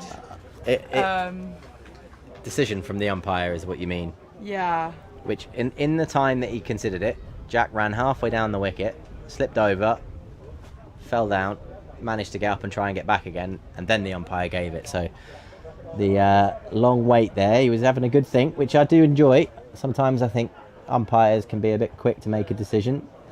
There's no reason why they can't take a few seconds to have a good consideration of all elements before they make that final decision. So another wicket, 2 swipes across the line, nothing to show for it. Ben Bealey walks to the crease now. So 1 over left, 1-3-2. 10 off this last over gets them 1-4-2, which walking off the field they'll feel generally happy with. But as we've seen in the last over, Dan Birrell can clear the ropes. But he's got Theo Pullman to contend with, who's none for 10 off his 3 overs. He's bowled beautifully so far. So we'll see. Bit of game of cat and mouse. Yeah, this is defo a 50-50 situation here. Either Theo bowls a beautiful ball or Biz can hit him out of the park. So it's an exciting over to end the Ovies fielding innings too, and it will either stay roughly in the 130s or this could end up going into... Let's play a game. You call it. Slower ball or pace on? pace on. Good call. Swiped over the offside. Might get to the boundary, and it does. So full and wide, and that is going to be Biz's 50. 51 off just 26 balls. And when you consider at one point he was 7 off 12, that is a phenomenal bit of hitting. Stayed calm when everybody else wasn't, including myself, saying the running wasn't good enough. He's been Who very am I? level-headed in this innings here. I Slower ball or reckon. pace on? Slower ball. Oh, no, pace on. That's going to go. Is it though? The wind's there. Oh no. Oh, Oh no. So, lots happened there. Off the bat, I think everybody in the ground, including the leg side field boundary, thought it was 6. What everyone seemed to forget was that there's a force 5 wind coming in from that side of the ground. So what looked like was going onto the bank all of a sudden completely stopped. And I think the fielder had already given it 6. Didn't think it was coming down. we were saying this over could go either way, 50-50. This over has started off in Biz's favour here, so hopefully Theo can rein it in now. Are you on the OV side here? No. Sorry to all the OV fans out That's there. a good strike. Again in the gap. It's gone for another 4. So momentum. He's playing a captain's innings here. We said this would be up to somebody to take this last over on. Either Theo comes on, takes the wicket, but now 4-6-4, 1-4-6, and walkovers getting, hopefully, they'll be hoping to get over 150 now. Yeah, this has definitely been the start to the over they needed, and hopefully this can continue. Slow ball. Now you're in the walkovers camp. I always have been in the walkovers. Oh, have you? camp, Okay, right. So we're not staying impartial. I like that. No, for me, I've got to back the person that teaches me the ways of life. Your sensei. Yeah, my Yeah. sensei. Yeah, in the lad now who is 63 not out of 29 balls. So you'd be delighted with that. And he's got 2 balls to do as much damage as he can. Looks like they'll get to 150, which is a big plus for them. They're still not out of this OVs. They've got plenty of batting in their lineup, but the difference is the pressure will be on.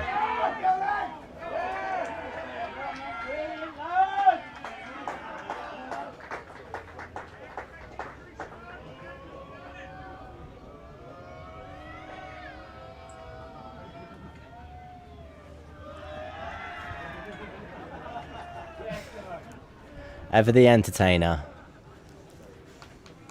Unfortunately, I don't think we got that on camera. I think that might actually be fortunately. Not sure you wanted to see that, guys. Right, final ball. 150's there. 1 ball to come. It's well bowled, well executed for the last ball. Bit of experience to hold on to the ball. And that's the innings. So a big last over. A couple of massive overs. Dan Birrell, the skipper, with 4 wickets this morning. Leading from the front now with the bat. 66 off 31. Charlie Brennan in front of us jogs off. He's going to need to go some if they're going to chase down this 151, as I get a very calming wave from my fantastic co-commentator Grace. Thank you for jumping on. Bye. Much appreciated. So yes, 151 at the break. Dan Birrell, the main contributor, with 66. The 2 openers both getting into the teens or further on.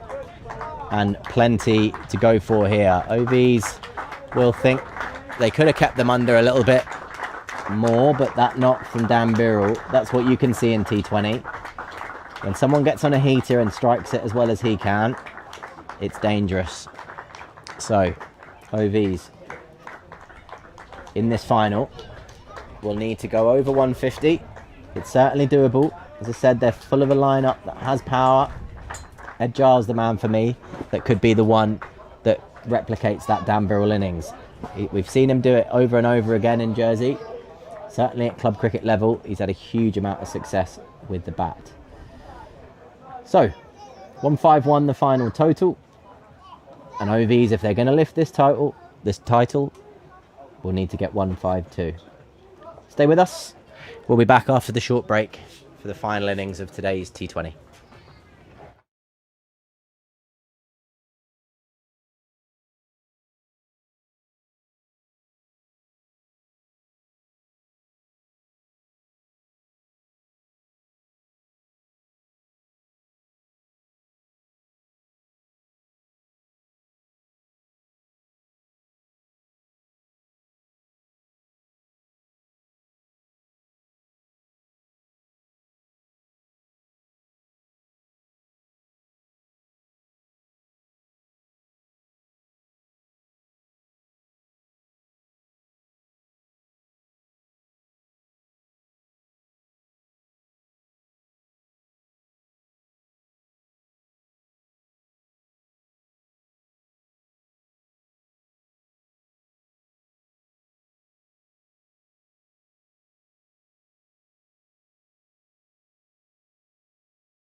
Okay, welcome back to the final innings of the day here. Game truly in the balance. 1-5-1, the walkover score in the first innings. As you can see there, Daniel Birrell 66 off 31 leading the way as captain. 4 wickets in the first game, followed by 66. If walkovers get over the line here, he's going to certainly have led them well today. So, big run chase. As we mentioned, plenty of power in this OV's batting lineup. If they're going to get close here, they're going to need to do something pretty special, and someone's going to need to play that Dan Birrell innings. My money, I said, the big wicket in this innings is going to be Ed Giles. He's got the ability to do something similar. He strikes the ball cleanly. He hits it a long way. He could be the man who gets them close.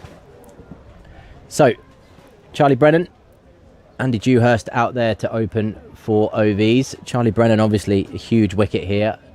Jersey batter for a number of years now. Even though young in age, he's got plenty of T20 experience. Maybe not so much at the top of the order. He's had some success in club cricket for sure. And I can think of one innings against Guernsey at Farmers where he batted beautifully for 60 opening the batting. Walkovers will know they need to get him early. They're going to stick with the same tried and tested formula. Will Taylor with his left arm spin from the pavilion, the bowls end, to take him on. He and Dan Birrell both bowled the 6 overs in the first game. We'll see if they do the same here. So, game set up nicely. Big crowds come in, as you could see in the feature just before we came back on. Plenty of OV supporters on the bank. Plenty of walkovers supporters in their gazebo in the corner. So, first ball. Well bowled, and that's where we've been looking for certainly the spinners to bowl all day. No width, top of middle. Ball's not going to do much laterally on this wicket. Still a good pitch. You could see from the striking that we saw in that first innings that this pitch hasn't got any demons in it. If you can execute and you can hold your lines and your lengths, you'll get good reward. So Andy Dewhurst due to face his first ball. 2 fielders out now. Mid-wicket drops. The other one mid-off. Looks like he's out the circle. So a little bit 2 sides of the wicket. Actually, mid-off now coming up, cover going out. So 1 out each side. Seeing if Andy Dewhurst wants to go over the top straight to start here.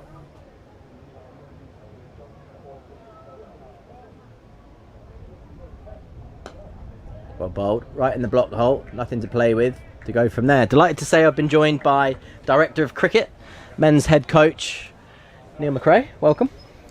Thank you, Lee. Good afternoon.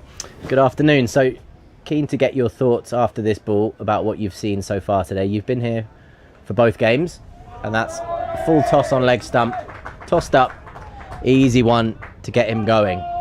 Zamaki, you've been here a little while now. You've watched most of the first game and all of this game. Just let us know your thoughts, what you've seen so far today. I thought that in the first game, this is obviously a big occasion for walkovers. First time in a number of years they've made finals day, and I think the club as a whole has put so much effort into their junior system in recent years. It's a great opportunity for them now, with already a big support in the corner to our right. The walkovers ultras are well oiled in supporting the team. To get past Farmers, who's got so much experience in the semi-final, will give them a lot of confidence going into this game. That's a good comeback. That's that length that's been hard to get away. I think if walkovers are going to get any success here, it's going to need to be in this power play. If OVs can come through the power play unscathed with Giles, Bisson, James Duckett in the hutch, they've got plenty of opportunity. So that first innings Macca, 150. I've been saying, I think on this wicket, pars maybe a bit more than that, but actually what we've seen so far today is that's the top score. So do you think walkovers have got enough there? I think after the semi-final, I think they'd have taken 151 in the final. Oh, quicker ball there, just a bit flatter. Not a huge amount of width to play with. And a good start there. So 6 off the first over. Will Taylor bowling nicely. We've seen him at the top of the order for walkovers in both games. He's certainly vocal on the field. I mentioned his older brother, Big Sammy Taylor, who everybody knows well in the local cricket community. He's still here, still supporting from the sideline, just as vocal as he's always been. So the Taylors are in, and walkovers have got their tail up. So looking into this second innings now, Macca, then if you're sitting there with all the experience that you've got, what's your sort of thought process as if you were the OV's coach? What are you saying to the batters here about how you're chasing down this total? I think in the power play, 6 overs on a flat wicket, they'll certainly be looking to push on. There's a strong wind going across the ground as well, so anything in the region of 50 runs off the power play would set them up really well to chase the score. We've seen all through that you can hit boundaries outside the power play, both by using the wind and a very quick outfield, and the wicket looks good. Walkovers will know that Charlie Brennan at the top of the order, batting in his red jersey helmet's a huge wicket, and they've got the experience of Andy Dewhurst, and Lee, like you've mentioned, Ed Giles has got a lot of bull striking potential as well, to be followed by Corey Bisson, so there's a strong batting lineup to bowl to. As the captain comes back in here, no doubt legs will be a little bit tired. I can tell you for sure that he was here early this morning. When you're the groundsman, you don't get to sleep a lot. He was here late last night, texting me at about 9:30, 9:45. He certainly likes to get here around 6 o'clock every day to start getting the wickets prepared and cutting his square. So certainly from his side, he won't tell you that he's feeling tired, but you can imagine that there'll be some fatigue.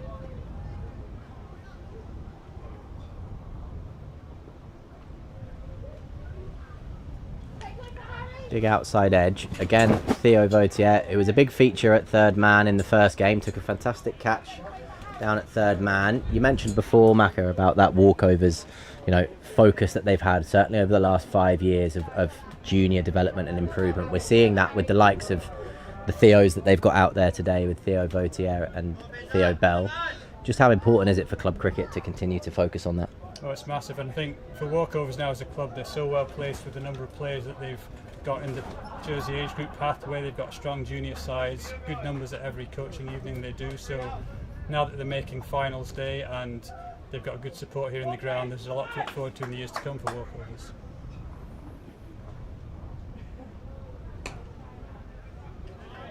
Yeah, we mentioned on comms in the first game about those club men who put that time and effort into certainly the My Club, My Journey programme. The youngsters that are coming through for each and individual club, including Chirpies, who aren't a Premier League club yet, but they've certainly got aspirations for the future. You obviously grew up playing your club cricket, not in Jersey, but what are your sort of things that you've certainly noticed in your tenure, your first 10 years and now back with us, the importance of that junior development within clubs? I think it's such an important point for all the clubs to have the volunteers and the coaches who'll invest time in their young players. I think that's been a great project led by Brad Vautier, walkovers and all his coaches, and similarly, like you mentioned, at Chirpies, James Cunt and all the coaches who work with them. The players that they're producing now in Jersey age group cricket is a very different balance to the Jersey junior teams, the clubs they come from, rather than 10 years ago, so there's a lot of credit goes to these clubs. Completely agree. That's a fantastic shot. He's picked that up back of a length, but it's just going to be one. Good fielding out on the boundary by Jack Gott. So that length there, hard length. We saw a lot of dot balls from that from Theo Pullman in the first power play. That time, certainly a strength of Andy Dewhurst, who, those of you who maybe aren't familiar with his name, having not been around club cricket for a little while, played a lot of games for Jersey. He knows how to go about batting in situations like chasers. He won't be phased, like you mentioned. There's plenty of experience out there, and in pressure situations and in a chase, sometimes a calm, experienced head can be really helpful. That's well struck through the offside. Maybe not as well as he would have liked, but this outfield is quick. Trying to chase it down towards that walkovers contingent, and he's done it. And well kept to just 3, saving a run. Robin Carnegie, not struck as well as he would have liked, but you can see there the class that Brennan holds. No doubt if he gets going here, that 50 that you mentioned in the power play, Macca, that will be nothing if Charlie gets going.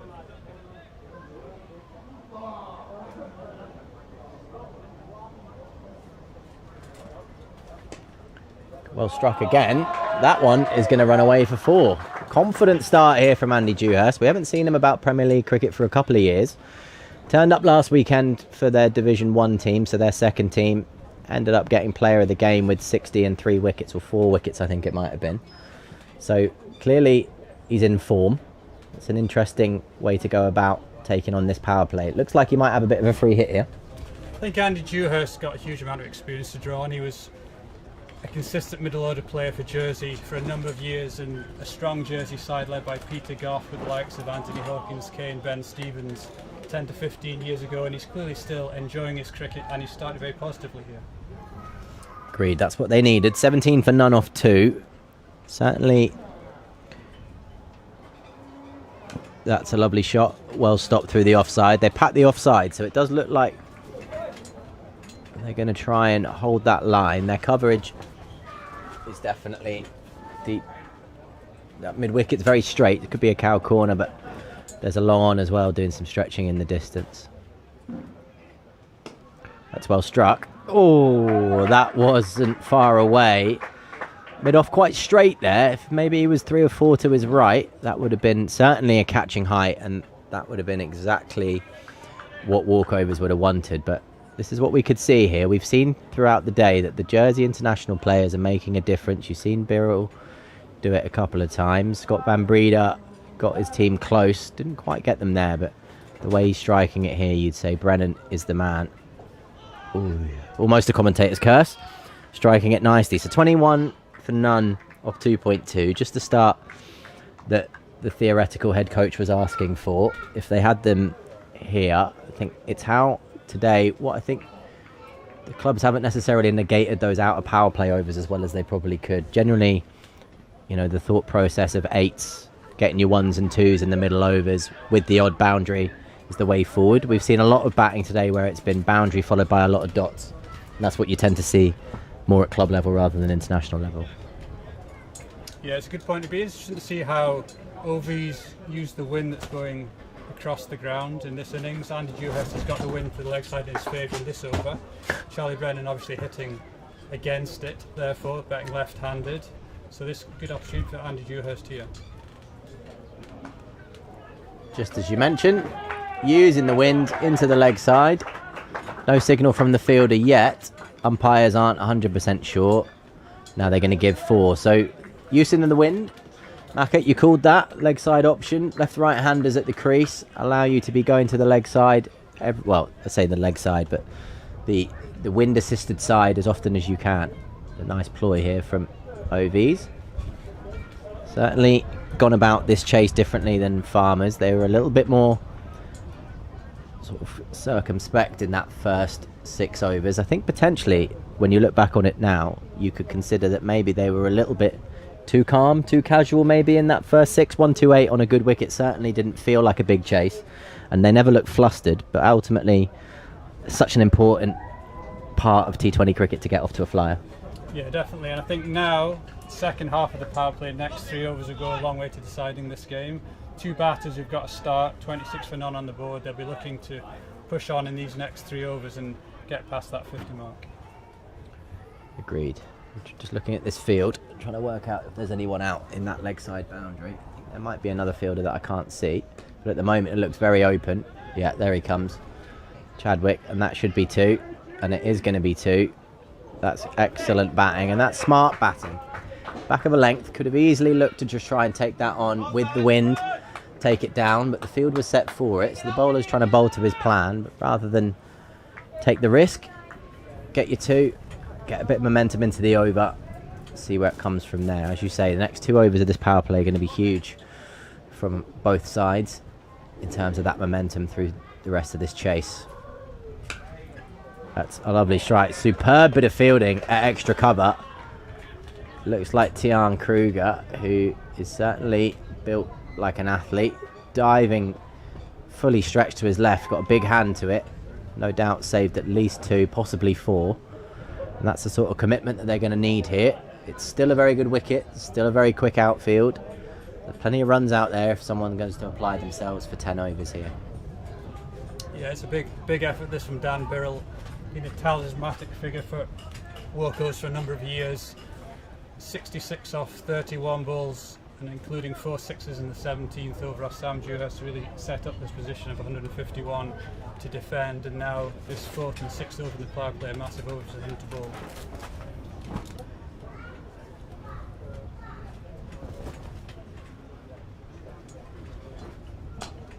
It's well bowled. Something I've noticed, and something that came to my attention just a few moments ago, but just thinking about it now, you know, watching Dan there at the top of his mark as the skipper, you actually got that dynamic in T20 cricket sometimes. We've obviously had Chuggy Pershad now for a number of years, and before that Peter Goff, who was obviously a top order batter who didn't bowl a huge amount of overs. He had some good offies in him, but didn't bowl a lot of them. It's interesting in the dynamic of T20 how a bowling captain can actually be quite useful in the way that actually being able to defend and set fields is a big part of the game. Yeah, I think definitely Dan's developing as a captain through the experience of leading this team.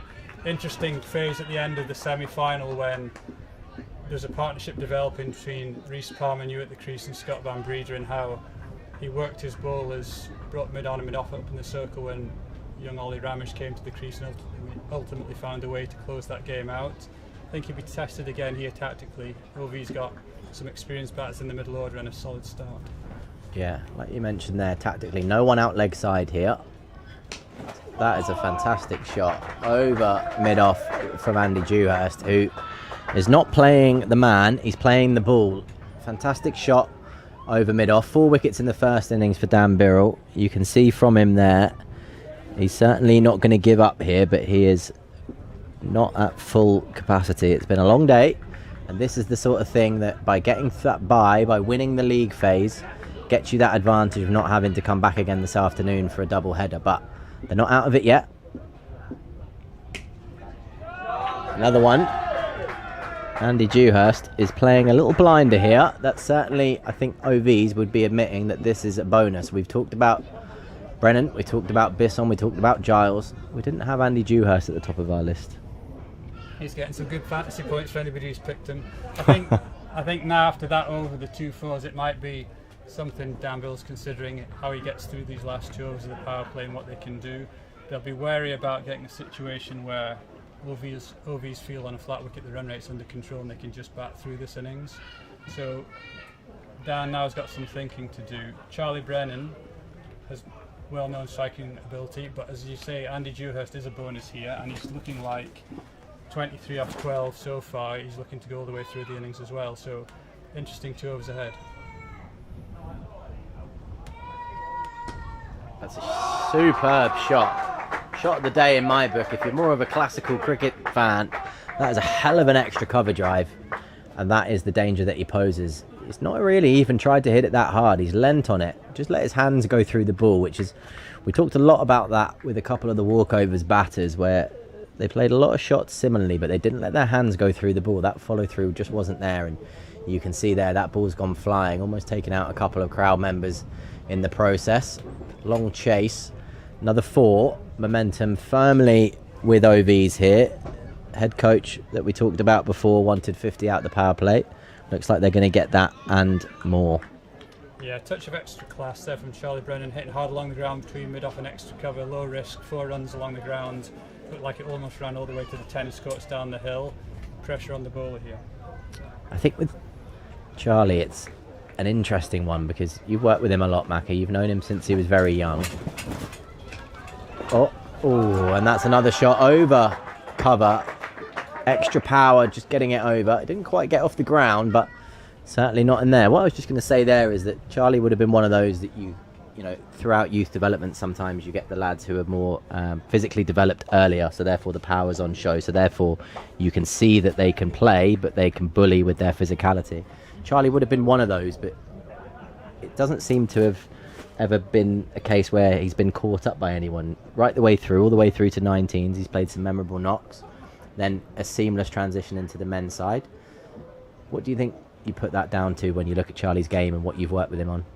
And another 4 that beats mid-off. This is a classical way of going about it. It's not big power hitting, this is good shots along the ground in the power play. Yeah, I think good points. Charlie had natural power at a young age, and I can remember watching him at FB on men's size boundaries at the age of 13 hitting 6s, and that's something that's been really striking, but there's a lot more to his game than that. He's worked very hard to develop scoring areas, and he's also got a good batting brain that he can understand field placements and ways to construct an innings. So he's now moved on to 25 or 15, 3 boundaries in this over. He'll be looking to hit more.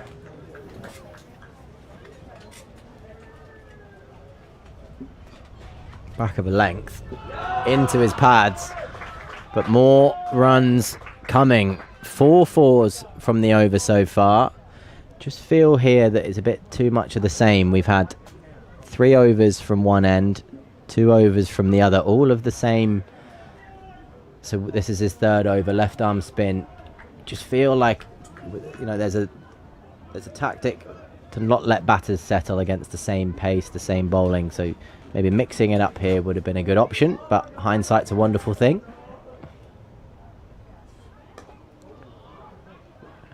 Quick, darty one, and he's executed that nicely. So brave comeback, full and into the stumps. 1 ball to go. Still 7 balls before they're out the power play. That 50 mark has gone already. Under 100 now. Run rate required, very manageable, of 6.4.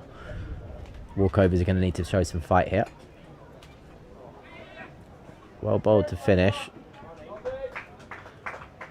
Just took a little bit more pace off it, but 1 to finish. So 1 over to go in the power play.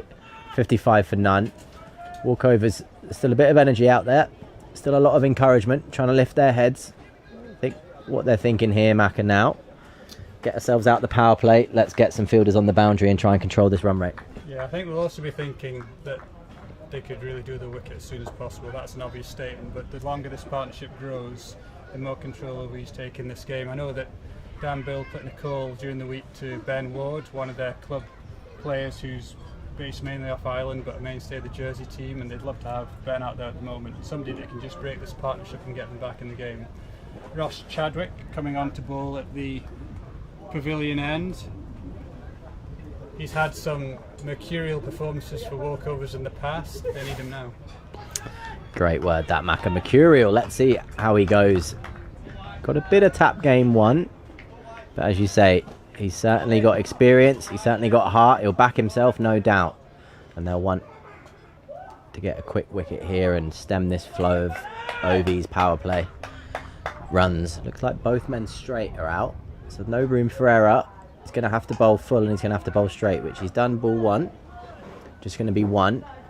And with all due respect, doing it to Andy Dewhurst is one thing. He's clearly shown he's still got it. Charlie Brennan is absolutely motoring. Good shout from us, from Will Taylor in front. You can certainly hear him, and you can hear his brother from the crowd. They're not going to let this go without a fight, and you'd expect nothing less. 56 for none, 5.1, going over 10s. The first time today we've really seen a batting duo take the game fully to the opposition here. They're under the pump. They need something. They're going to go to a field we see quite a few times within men's international cricket, certainly within our side, what the boys like to call the Iron Curtain, where 3 behind square in the offside, or 1 on square and 2 behind. That is struck so cleanly. Not really what he would have wanted. A little bit too short. And Charlie Brennan is seeing it like a beach ball. Yeah, so Ovies move on to 60 for none, but the last 2.2 overs have been particularly destructive. 34 runs off the last 14 balls, and Charlie Brennan striking boundaries at will at the moment. Walkers will be desperate to get out of this power play, and as you said, Lee, get some boundaries, fielders out there, and get some control back in the innings. Finally, someone on commentary who can do some good maths as well. We've been struggling for that all day, but that is agreed, and it's in the air. Oh, and that is a killer of a moment for walkovers. It's Charlie Brennan, straight up. Looks like Jacques van der Vault there, under the ball. Never really looked like comfortable under it. He wanted to go with sort of reverse hands, fingers up, and he didn't quite get himself underneath it enough, so ended up having to come forward on it. Bit of wind out there would have maybe affected it slightly, but you should be catching that 9 times, 10 times out of 10. Short ball plan. Interesting when the keeper stood up. Gone to 1. That'll be frustrating, Macca. Yeah, you can see the body language of the walkovers fielders. They know how big a moment that was in the game. Ross Chadwick's come into this game and he's created opportunities. He's mixed up his length. He's bowled short and full. 2 overs left in this over. That's not where he wanted to bowl. You can hear the cry of no after it made contact. That's not where he wanted to bowl with this field. He'll know that. And we're seeing some knock here from Charlie Brennan. We saw it in the final last year. Nick Greenwood took the game to the opposition in that chase. chase down around 140, 160 very, very quickly. And at the moment, Ovies are doing just that. Charlie Brennan moves on to 39 off 20. Andy Dewhurst, 26 off 15. With 1 ball left in this power play, 66 for none. This is an absolute dream start for Ovies.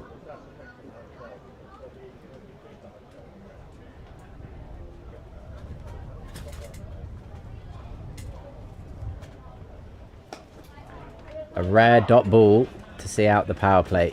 Change up the angle there, went round the wicket, which I don't mind. Just give the batter something different to look at. And you never know what might happen. So 66 for none out the power play. You'd say you'd rather be in Ovies camp, that's for sure. But walkovers aren't going to go down without a fight here. 86 needed off just 84 balls. Maka, delighted you could join me on comms. We've got some important games of cricket coming up. We spoke to Harrison Carlisle a little bit earlier around the DFDS International Series we've got coming up starting in 2 days' time. Just give us a little bit of a preview about what's to come. Yeah, we've got 2 extremely exciting fixtures against a strong Nepalese side. Nepal have been in the country now for a couple of days. They've trained here already at Granville.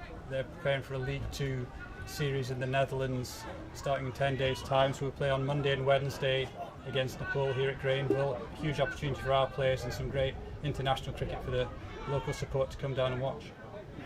Absolutely. Those games on Monday and Wednesday next week. 50 over cricket here at Granville. We'll be live streaming it as well for you. So if you can't make it down, if you're at work and you want to sneak in some live streamed cricket, we'll have that option for you. Another chance taken this time. Well caught at long on. Not sure who that was. I'm trying to work out who it is from the run. Theo Bell, maybe? Yep, looks like Theo Bell to me. Youngster at long on. No, maybe not. Trying to work out who that was. We can't be sure. Anyway. Now that they're all huddled in, my money's going to be on Will Taylor here.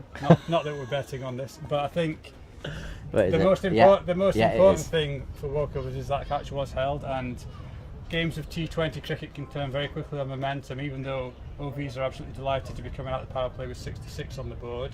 A couple of quick wickets and the atmosphere and pressure of chasing runs in a final, this game could still turn around. So walkovers now, a bit more of a spring in their step, going back to their fielding positions. Maybe Ben Bealey's got a spell in him here that can turn the game.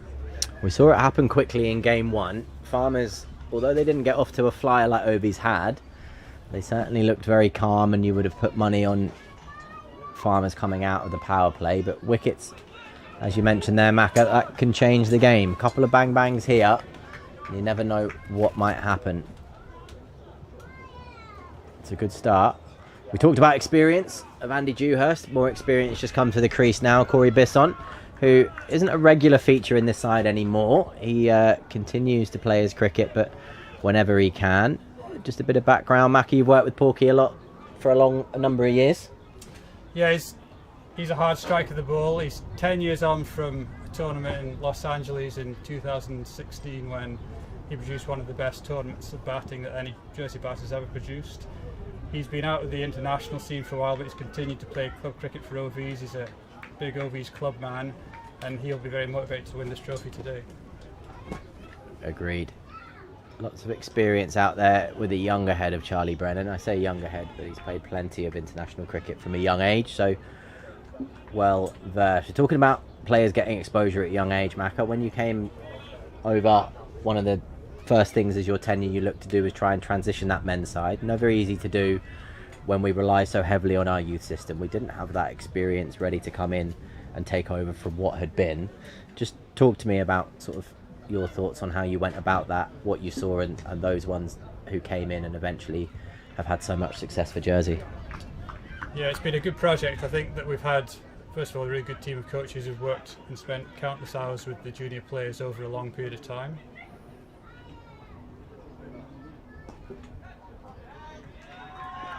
We also had a couple of key figures and chairman selectors, Chris Searson and then Tony Carlisle, going back 12-13 years ago, who really bought into that philosophy as well. Agreed. One of those who certainly benefited from that, Corey Bisson. That, unfortunately, is not what you need when you're trying to stem the tide. You can see the legs starting to go. Will Taylor's still taking them with him. This is where you need more than just one though. A lot of quiet, a little bit of negative body language. Corb's behind the stumps trying to lift them as well. But you can see fatigue setting in. So you've announced your squad, Macca. Squad of 16 for next week. Certainly the 2 games. I know a number of players are sort of not filling in, but they're playing one game and not the other. Just talk about sort of the excitement that you've got picking this squad. A couple unavailable, but the squad that we've made so far. Yeah, it's such a strong squad and great options with bat and ball. I think this first 50 over series of the year is a great opportunity for all the players to get out in front of home fans against strong opposition and get into the 50 over season. We're not expecting to be at 100% in the first game of 50 over cricket we played this year, but we certainly want to be improving rapidly through exciting series against Nepal and then UAE later this month. Then we've also got 2 matches against Scotland Day in August away from home, and by the time we come to the Interinsular in early September, we should be well on from where we are at the moment. Some big games of cricket coming up for Jersey men, that's for sure. We've got UAE for you in a few weeks' time. Again, that will be live streamed here at Grainville. Scotland Day in August, and then we've got a busy end to the year, Macca.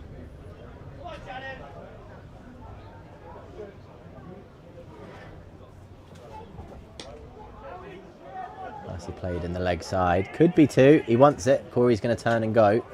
He's done this at Grainville for a number of years. He knows their big boundaries, and he's just going to touch down and he's going to turn and go. He's not going to think twice. Yeah, good. Just on that, just good cricket there from Charlie Brennan, picking a gap in the outfield and good running by both him and Curry to pick up a 2, just keeping the scoreboard ticking over.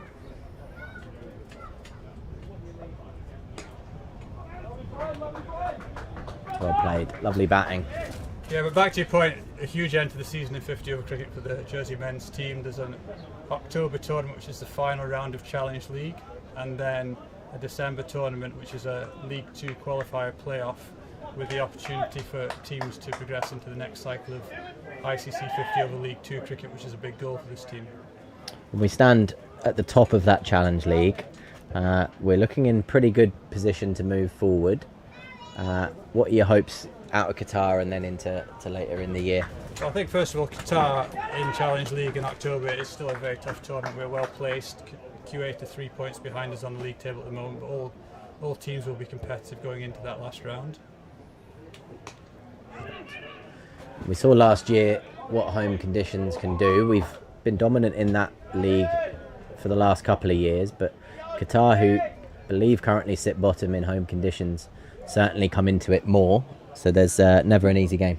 No, absolutely, and conditions likely to be extremely hot when we go there in October as well. So we've got an experienced group of players now who've travelled around the world. They'll certainly be focused and looking forward to that tournament in October.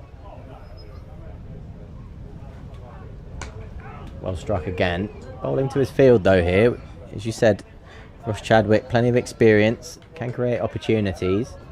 Just feel that the next one that comes, they have to take now. This is last ditch territory now. It's down at a runner ball. If Charlie Brennan gives them another chance, they have to take it if they're going to get themselves back into this game.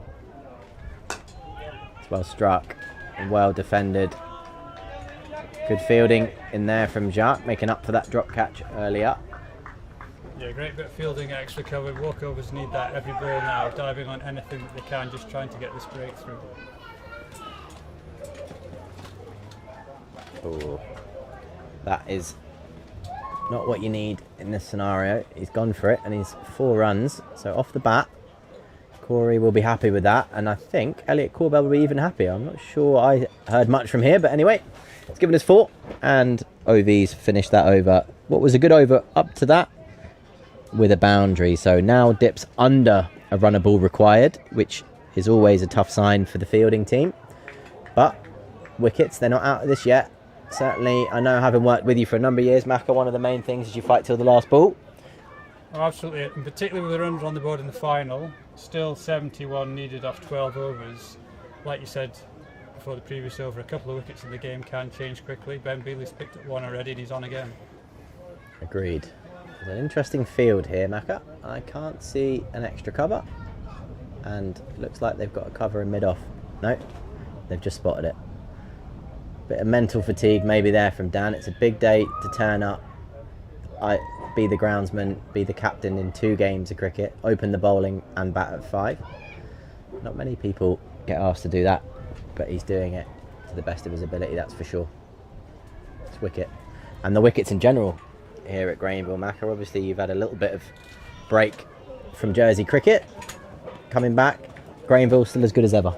Oh, I think even better than ever. I think Dan's done, along with Pete Goff, an incredible job with this ground. The wickets are now so true and good for batting.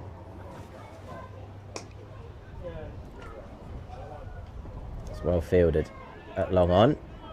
Also, you can see in the middle of a heat wave how green the outfield is compared to just open fields when you drive around Jersey. This is a beautiful cricket setting now, and Dan should take huge credit for that.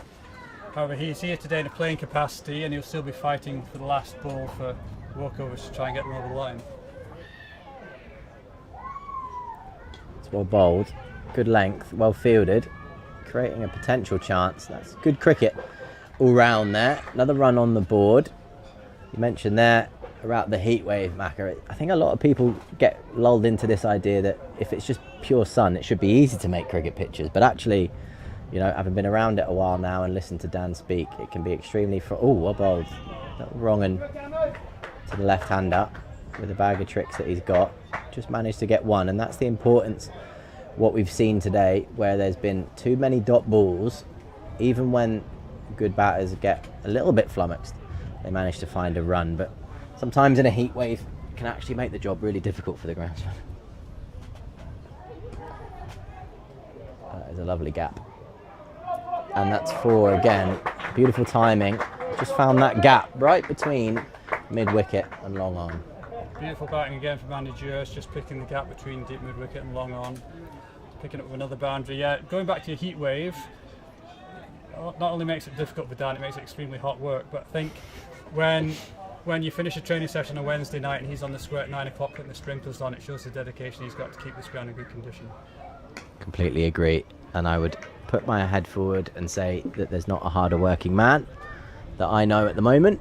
He's here late and early and wants everybody to enjoy the facility. That's what he talks about. He's not just about producing great cricket wickets. He wants everybody coming to Granville to enjoy the experience, to sit there and enjoy their surroundings, and he puts a lot of time and effort into that, him and Goffey. We might just take the moment whilst we're on comms to congratulate Peter Goff on the birth of his first child, Darcy.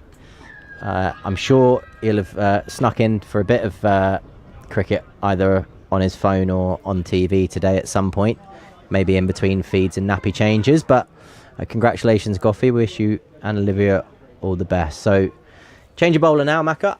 First time we've seen him today, young Theo Bell.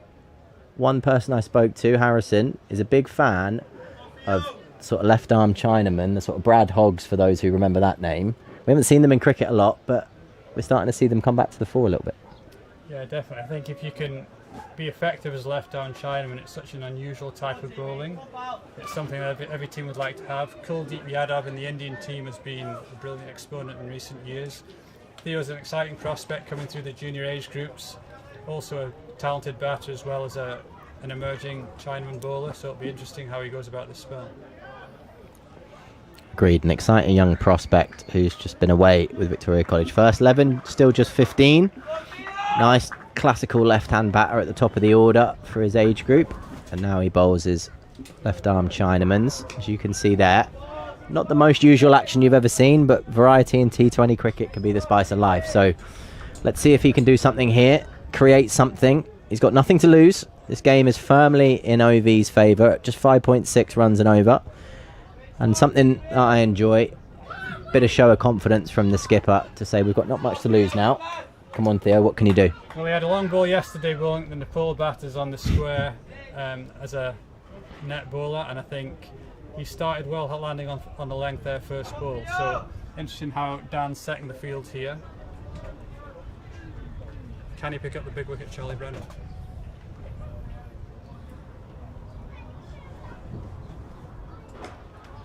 That's good pace. There's going to be 2.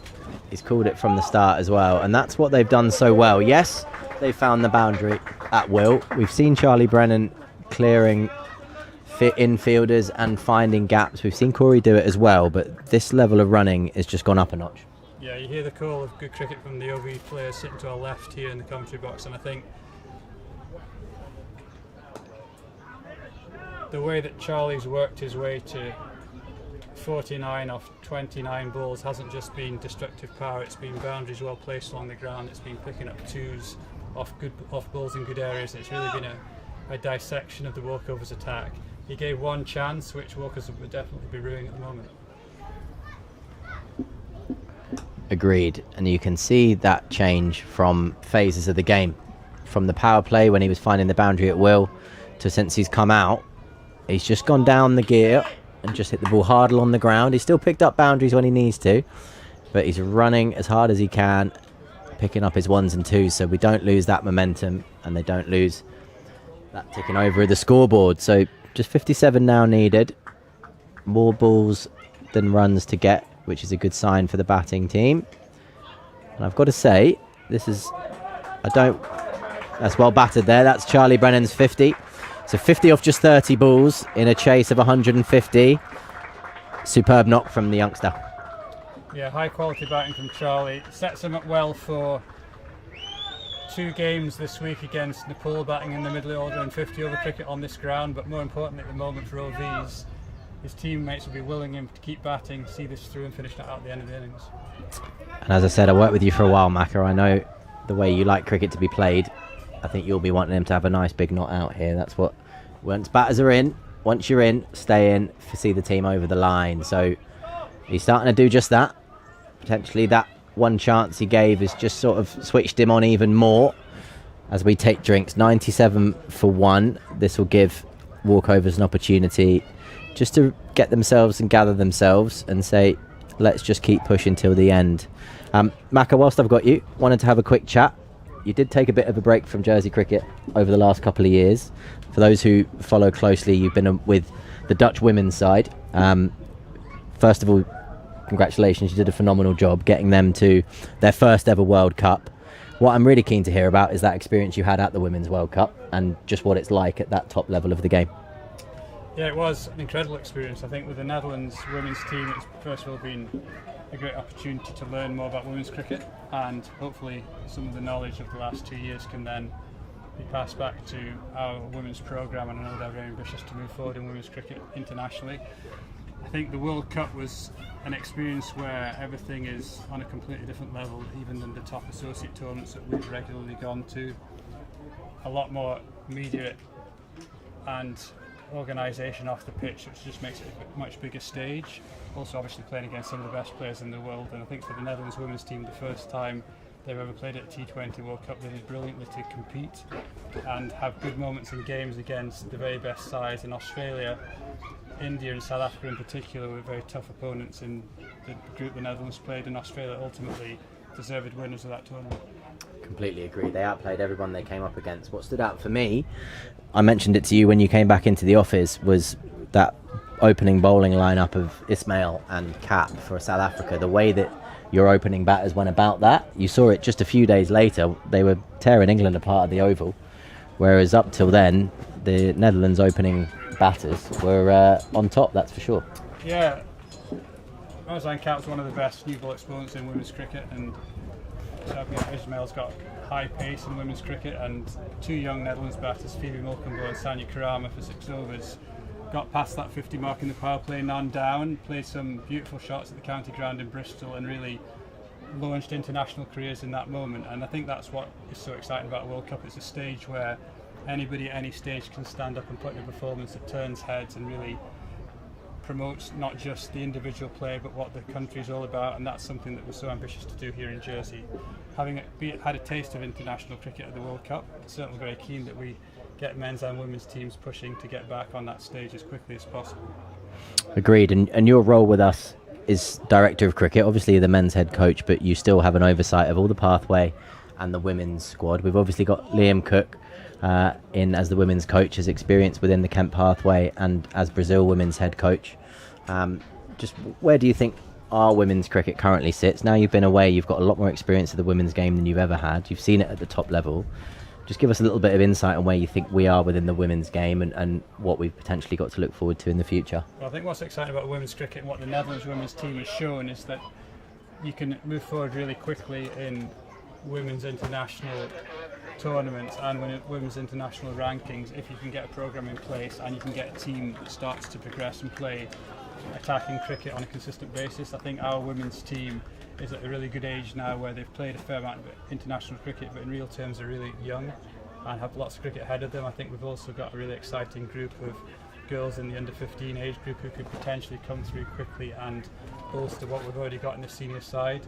Ultimately, like any associate team, we have challenges with funding and the amount of fixtures we play, and there's going to be no substitute for this women's team playing as many good quality fixtures as possible in the years to come to get their levels as high as they can be. But I do think there is a lot of potential in them.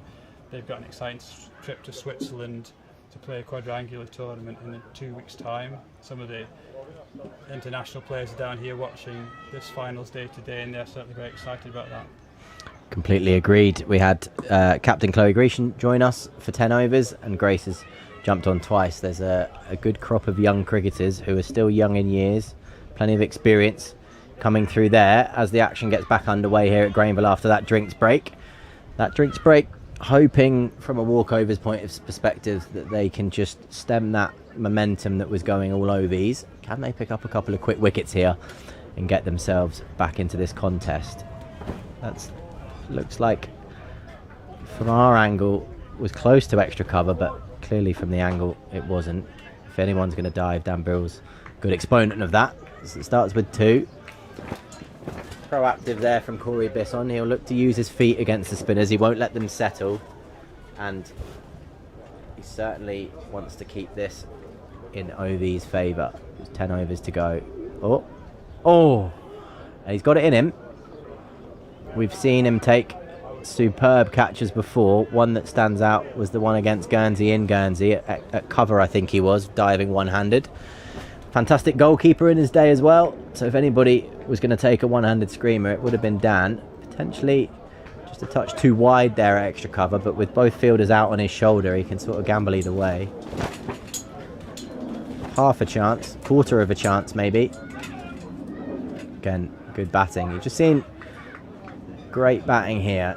Really either using his feet and getting to the pitch of the ball or getting deep in the crease. Not looking caught at the crease, not looking troubled. Certainly looks comfortable out there. Yeah, well, I think it's such an important point that you're making about Corey Bisson. To come to the crease, nothing flashy. We've hardly seen him play a big shot, and suddenly he's on 24 out of 19 balls supporting Charlie Brennan, who's been going through the gears and hitting boundaries in recent overs, and that partnership now is really starting to take the game away from walkovers. Yeah, that's a superb strike. That is top quality batting. You'd say, apart from maybe a bit of width, that length there has been the hardest one to get away all day, and Charlie Brennan has just rocked back and hit that over extra cover for 6. Mac, a serious talent. Yeah, serious shot, and I think the reaction of Ben Bealey as he walks back to his fielding position tells a story there. It wasn't a bad ball, slightly short of the length. Charlie Brennan goes back and hits it for 6 over extra cover. Sometimes you've just got to appreciate good batting, and on a flat wicket Charlie Brennan's starting to look dominant here. And that's what we haven't really seen all day. We haven't seen batters look as comfortable as this. We haven't seen bowlers be put under as much pressure as they probably should have been. You look at this wicket, you certainly look at 108 for 1 off 11. This is more what we expected when I saw the pitch this morning. I was thinking that there wouldn't be a large room for error for bowlers, and this is what we're seeing now. Well bowled again. Might add that didn't make much of a comment after Theo's first over, but with the momentum that Ovi's had for a young lad to come on and bowl one over for 7, bowling like he is for a 15-year-old, I think what stands out for me is his pace. It's not a 15-year-old, he's not tossing it up there, he's bowling it into the wicket, he's just varying his lengths a little bit, and it's keeping the batters off balance.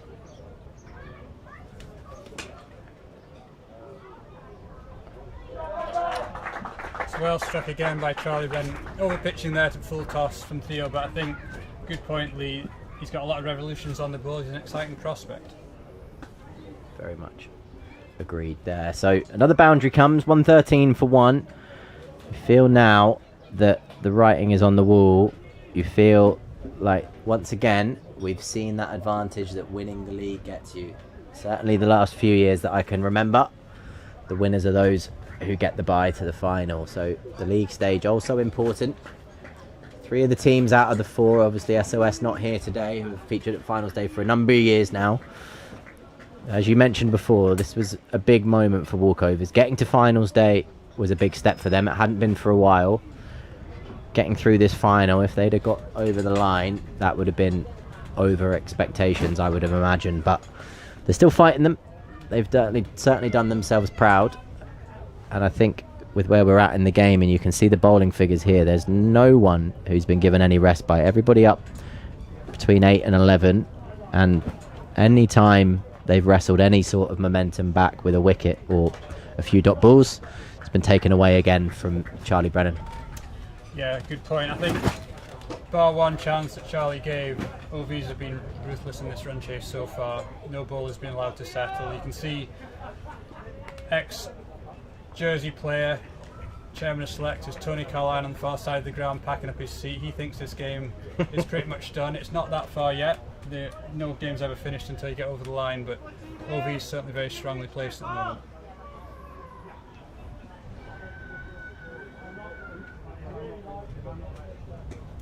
That's well bowled again. Great comeback from the youngster here, showing no signs of too much pressure or like the moment might be too big for him. He is firmly giving it a good rip at a good pace against very good opposition.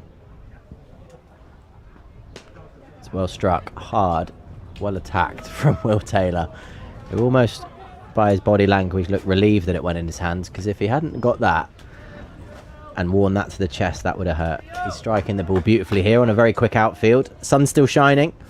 Luckily that breeze is cooling that temperature just a little bit. Imagine there'll be a few people out there with windburn today. Hope you've enjoyed the action we've had for you all day. We've had a nail biter this morning.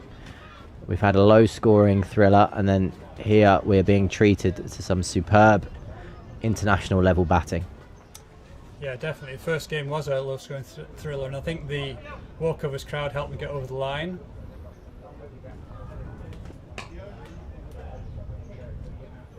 Theo Bell here is a 15-year-old bowling in a massive game both for him personally and for his club. He's showing outstanding temperament. Charlie Brennan's batted beautifully, but he's still managed to spin the ball hard, land the ball on a length, and great signs for him in the future. Agreed, and we talked about at the start of this innings about how walkovers have invested in their junior pathway for a number of years now. I remember when I had those first conversations, they went to do some junior sign-ups and they had 15 sign up. Now they're looking regularly at up to 45 to 50 every year within their junior setup. That's down to the volunteers and the time and effort that the coaches, Brad, Nige Crocker and his staff down at walkovers, are putting in to these young kids, and it's clearly coming to fruition. That is big struck, well struck, straight off the sight screen, got to the pitch of the ball, really used his feet well, got there and actually sort of adjusted last second to just let it, wait for it to come to him, wait for it to hit the half volley, and just that little, almost like a half volley shot in football where you time it beautifully and you ping it straight off the sight screen. And again, class batting here.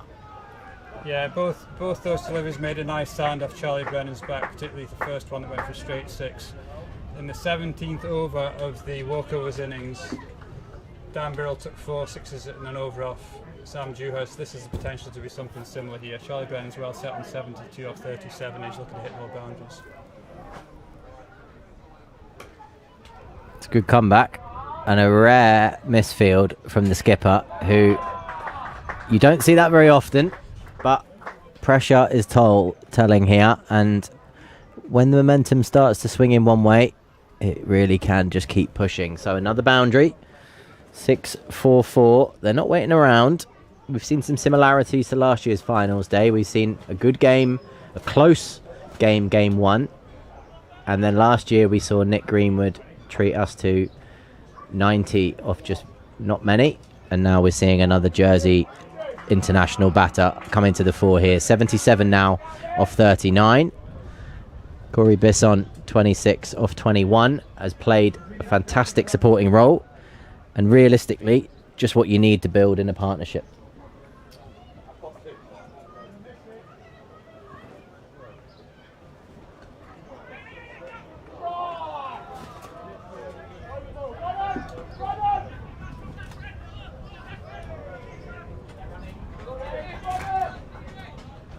Yeah, good energy there from Corey as he ambles back to the third. He'll certainly be happy with the role he's played. 29 off 22. It's been the perfect support act and just a bit of extra experience and composure, I think. Coming to the crease with Charlie settled him down too, and as Lee, as you mentioned earlier, he's really helped this partnership build. Simply put, for those watching, what he's allowed to do is Charlie Brennan to face as many balls as he can, so his rhythm to his batting innings isn't affected too much. He's got him on strike, and when he hasn't got him on strike, he's got runs off his own bat, which means that the scoreboard ticks over. All the signs that you need of a top quality partnership. One batter who is on a heater batting beautifully, one batter playing the supporting role who doesn't allow dot balls to eat them up, and allows the batter to get on strike who is on that heater. So OVs continue to climb closer to this total. 135 for 1 now of 13, going above 10s all the way through. Certainly think that's one of the first things I remember, Macca, sitting in that first team meeting when we did T20 cricket, and you said, I want to go at 10s every over, and everybody looked at you like you just said something completely alien to the whole of the Jersey setup. But it worked, and we're seeing it now. Yeah, it has been clinical batting here by Charlie and Corey. They're looking like they're within a couple of overs of closing this game out. Theo Bell continuing to bowl well, and walkovers, to their credit, still have energy on the boundary, still trying right to the last here. Agreed. They are on the right trajectory as a club, that's for sure. They've made strides this year to get to finals day. They've even gone one step further and got to the final. They certainly would have hoped to have lifted the trophy today, but with just 16 needed now, 9 wickets in hand or 40 balls. I know you mentioned miraculous was the word for Ross Chadwick earlier. I think they're going to need more than that now. Yeah, they certainly need a lot of spectacular things to fall in their favour in a short space of time here. I think though for walkovers, having reached finals day and not just turned up to make up the numbers, having won the semi-final and had a taste of the final, this will be a great step forward for them. Completely agree. And Theo Bell here, who is still going, he is, what you can see here is that the batters look like they want to get on with it. They don't want to let this just tick over. They're trying to attack him, but he's holding his length, he's not offering width, and he is bowling into the wicket to get something out of it if he can, and he's gone for 3 off 4 balls, and he's gone for currently 18 off 2.4 against 2 set batters, one of which is playing a phenomenal knock. Again, another 1. Yeah, definitely. Theo currently has the best economy rate in the whole walkover side, so to do that as a 15-year-old in a big game is a huge effort. And I think this really will be an experience for the whole walkovers club with their supporters down and playing at what is their home ground that makes them excited about what is to come in the second half of the season in the CI League. Agreed. Oh. Yeah, unfortunately, not a commentator's curse because we were talking about it the ball before, but last ball of this over, it's just got a rogue one.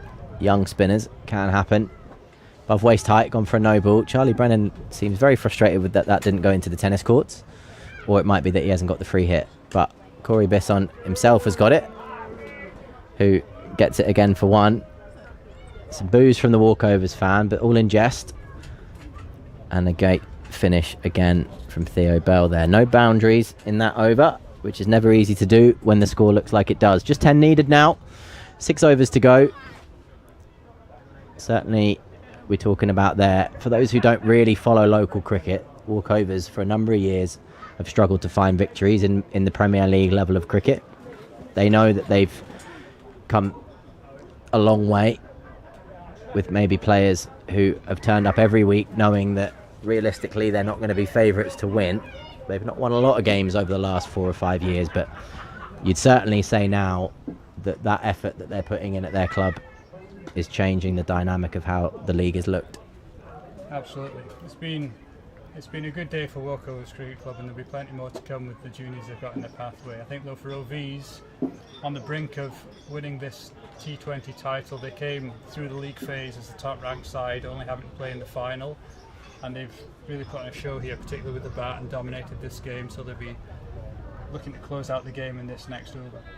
Agreed. From the start of the competition to the end, they've been the team to beat, and they're just showing that just why now as they continue. That's a fantastic bit of fielding out on that long on boundary. That is sort of, even though it's his first year playing for Walkovers, the way that he's going about his cricket, Will Taylor, sums up just how important it is for the club. They're not giving up, everything on the line, and he hasn't been quiet for the whole 14.1 overs. Robin Carnegie on. Oh, heads. Thought that was going towards the father and the child. An opportunity to knock it back in. Didn't happen. And another boundary coming now. Just 4 runs needed. A boundary for victory. Macca, I'll give you one more opportunity to sort of summarise the day that we've had today. Well, I think overall fantastic, great ground setup. I think that competitive semi-final and then a final where Walkovers have had the opportunity to play, just pausing there for that delivery, have an opportunity to play at the top level of Jersey T20 club cricket in a final is a great day for them as a club, and there'll be hopefully plenty more to come for them. And then for OVs, who, as you said, have been the team to beat in this tournament, a thoroughly clinical performance and well-deserved winners. Agreed. And Macca, thank you for joining us. 14.3 overs. There's a long time on commentary. We've done a good job. So I think Charlie Brennan will be wanting to finish this sooner rather than later. A few joking boos from the OV side who want to see this finished in some style as they get ready to celebrate. Stay with us after the game. We will have the presentation ceremony coming for you, where we will announce the player of the match for the final, and we will present the medals and the trophy to the winning team. I think I know your answer, Macca, but who would be your vote for player of the match? I think Charlie Brennan will be interested when that presentation is happening. Agreed. I wouldn't like to guess. The umpires will make that final decision, but that is struck really well. So well, it's down long off's throat. Just when we thought it was all coming to an end, 1 run to win. He could have knocked it along the ground. The OV's players are laughing because 1 run to win. He could have just hit it along the ground. Instead, he's hit it straight down long off's throat. So, I mean, we both know him well enough. Have you ever seen a more Corey Bisson thing, Macca? Yeah, it's still a top innings. He'd be disappointed he didn't get all the way through, but I think he's played a great hand there for his club, and he's such a proud OV's club man. He's going to get a good reception from his teammates and the OV supporters as he walks off the ground here. There's some signs on the far side there. I'm trying to work out. One says no ducks, just boundaries. Who gives a duck, I think?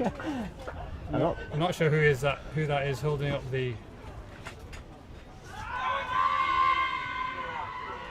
There's a big appeal from Robin Carnegie there, holding up the sign saying "Corey, marry me," but certainly he did play a good innings there. And I think in this final it's been a tale of 2 dominant batting performances by individual players. First of all, Dan Birrell played a top innings. Don't forget that, to get Walkovers 2-1-5-1 on the scoreboard, and Charlie Brennan, with great support from Andy Dewhurst and Corey Bisson, has really dominated this run chase.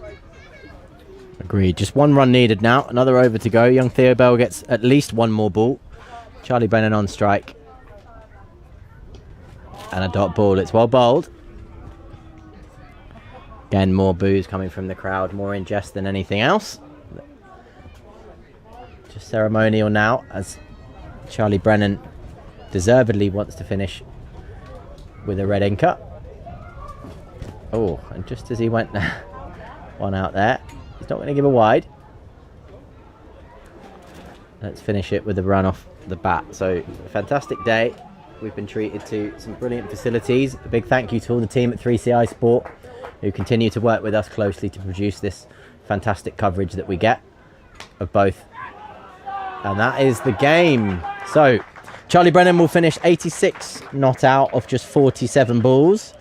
OVs chased this 154 down, or sorry, 151 down, just outside of 15 overs, constantly going at 10 runs and over throughout the whole of the chase, and deservedly crowned the DFDS Premier League T20 champions for 2026. They started the season on top, and they've finished the league season on top. The standout team getting that bye through to the final, and then showing their class at the end. One man in particular you can see in your shot there, Charlie Brennan. Superb knock to get his side over the line. We mentioned 3 names at the start of the innings who would have a big impact on this game, and Charlie Brennan has done just that. He'll deserve the walk-off.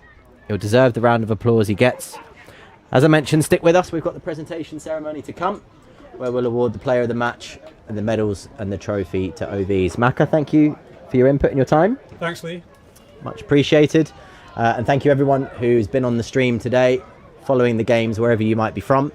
Just a reminder, we've got some important cricket next week. The DFDS International Summer Series kicks off on Monday with Jersey v Nepal here at Grainville. 11 o'clock start Jersey time. We'll have live stream for you. You'll be glad to know that it won't be me on commentary. We've got 2 much more experienced commentators coming in to do a big job for us. So you won't have to listen to me all day, and I'll be quite glad that my voice will get a rest. So thank you for tuning in. Thank you for watching the day. I hope you've enjoyed this. You can watch this back on YouTube throughout. Big thank you to 3CI Sport for their constant work behind the scenes to get this all underway. And we'll see you hopefully next week for the big Jersey v Nepal games. Your winners from today are Rathbones OVs.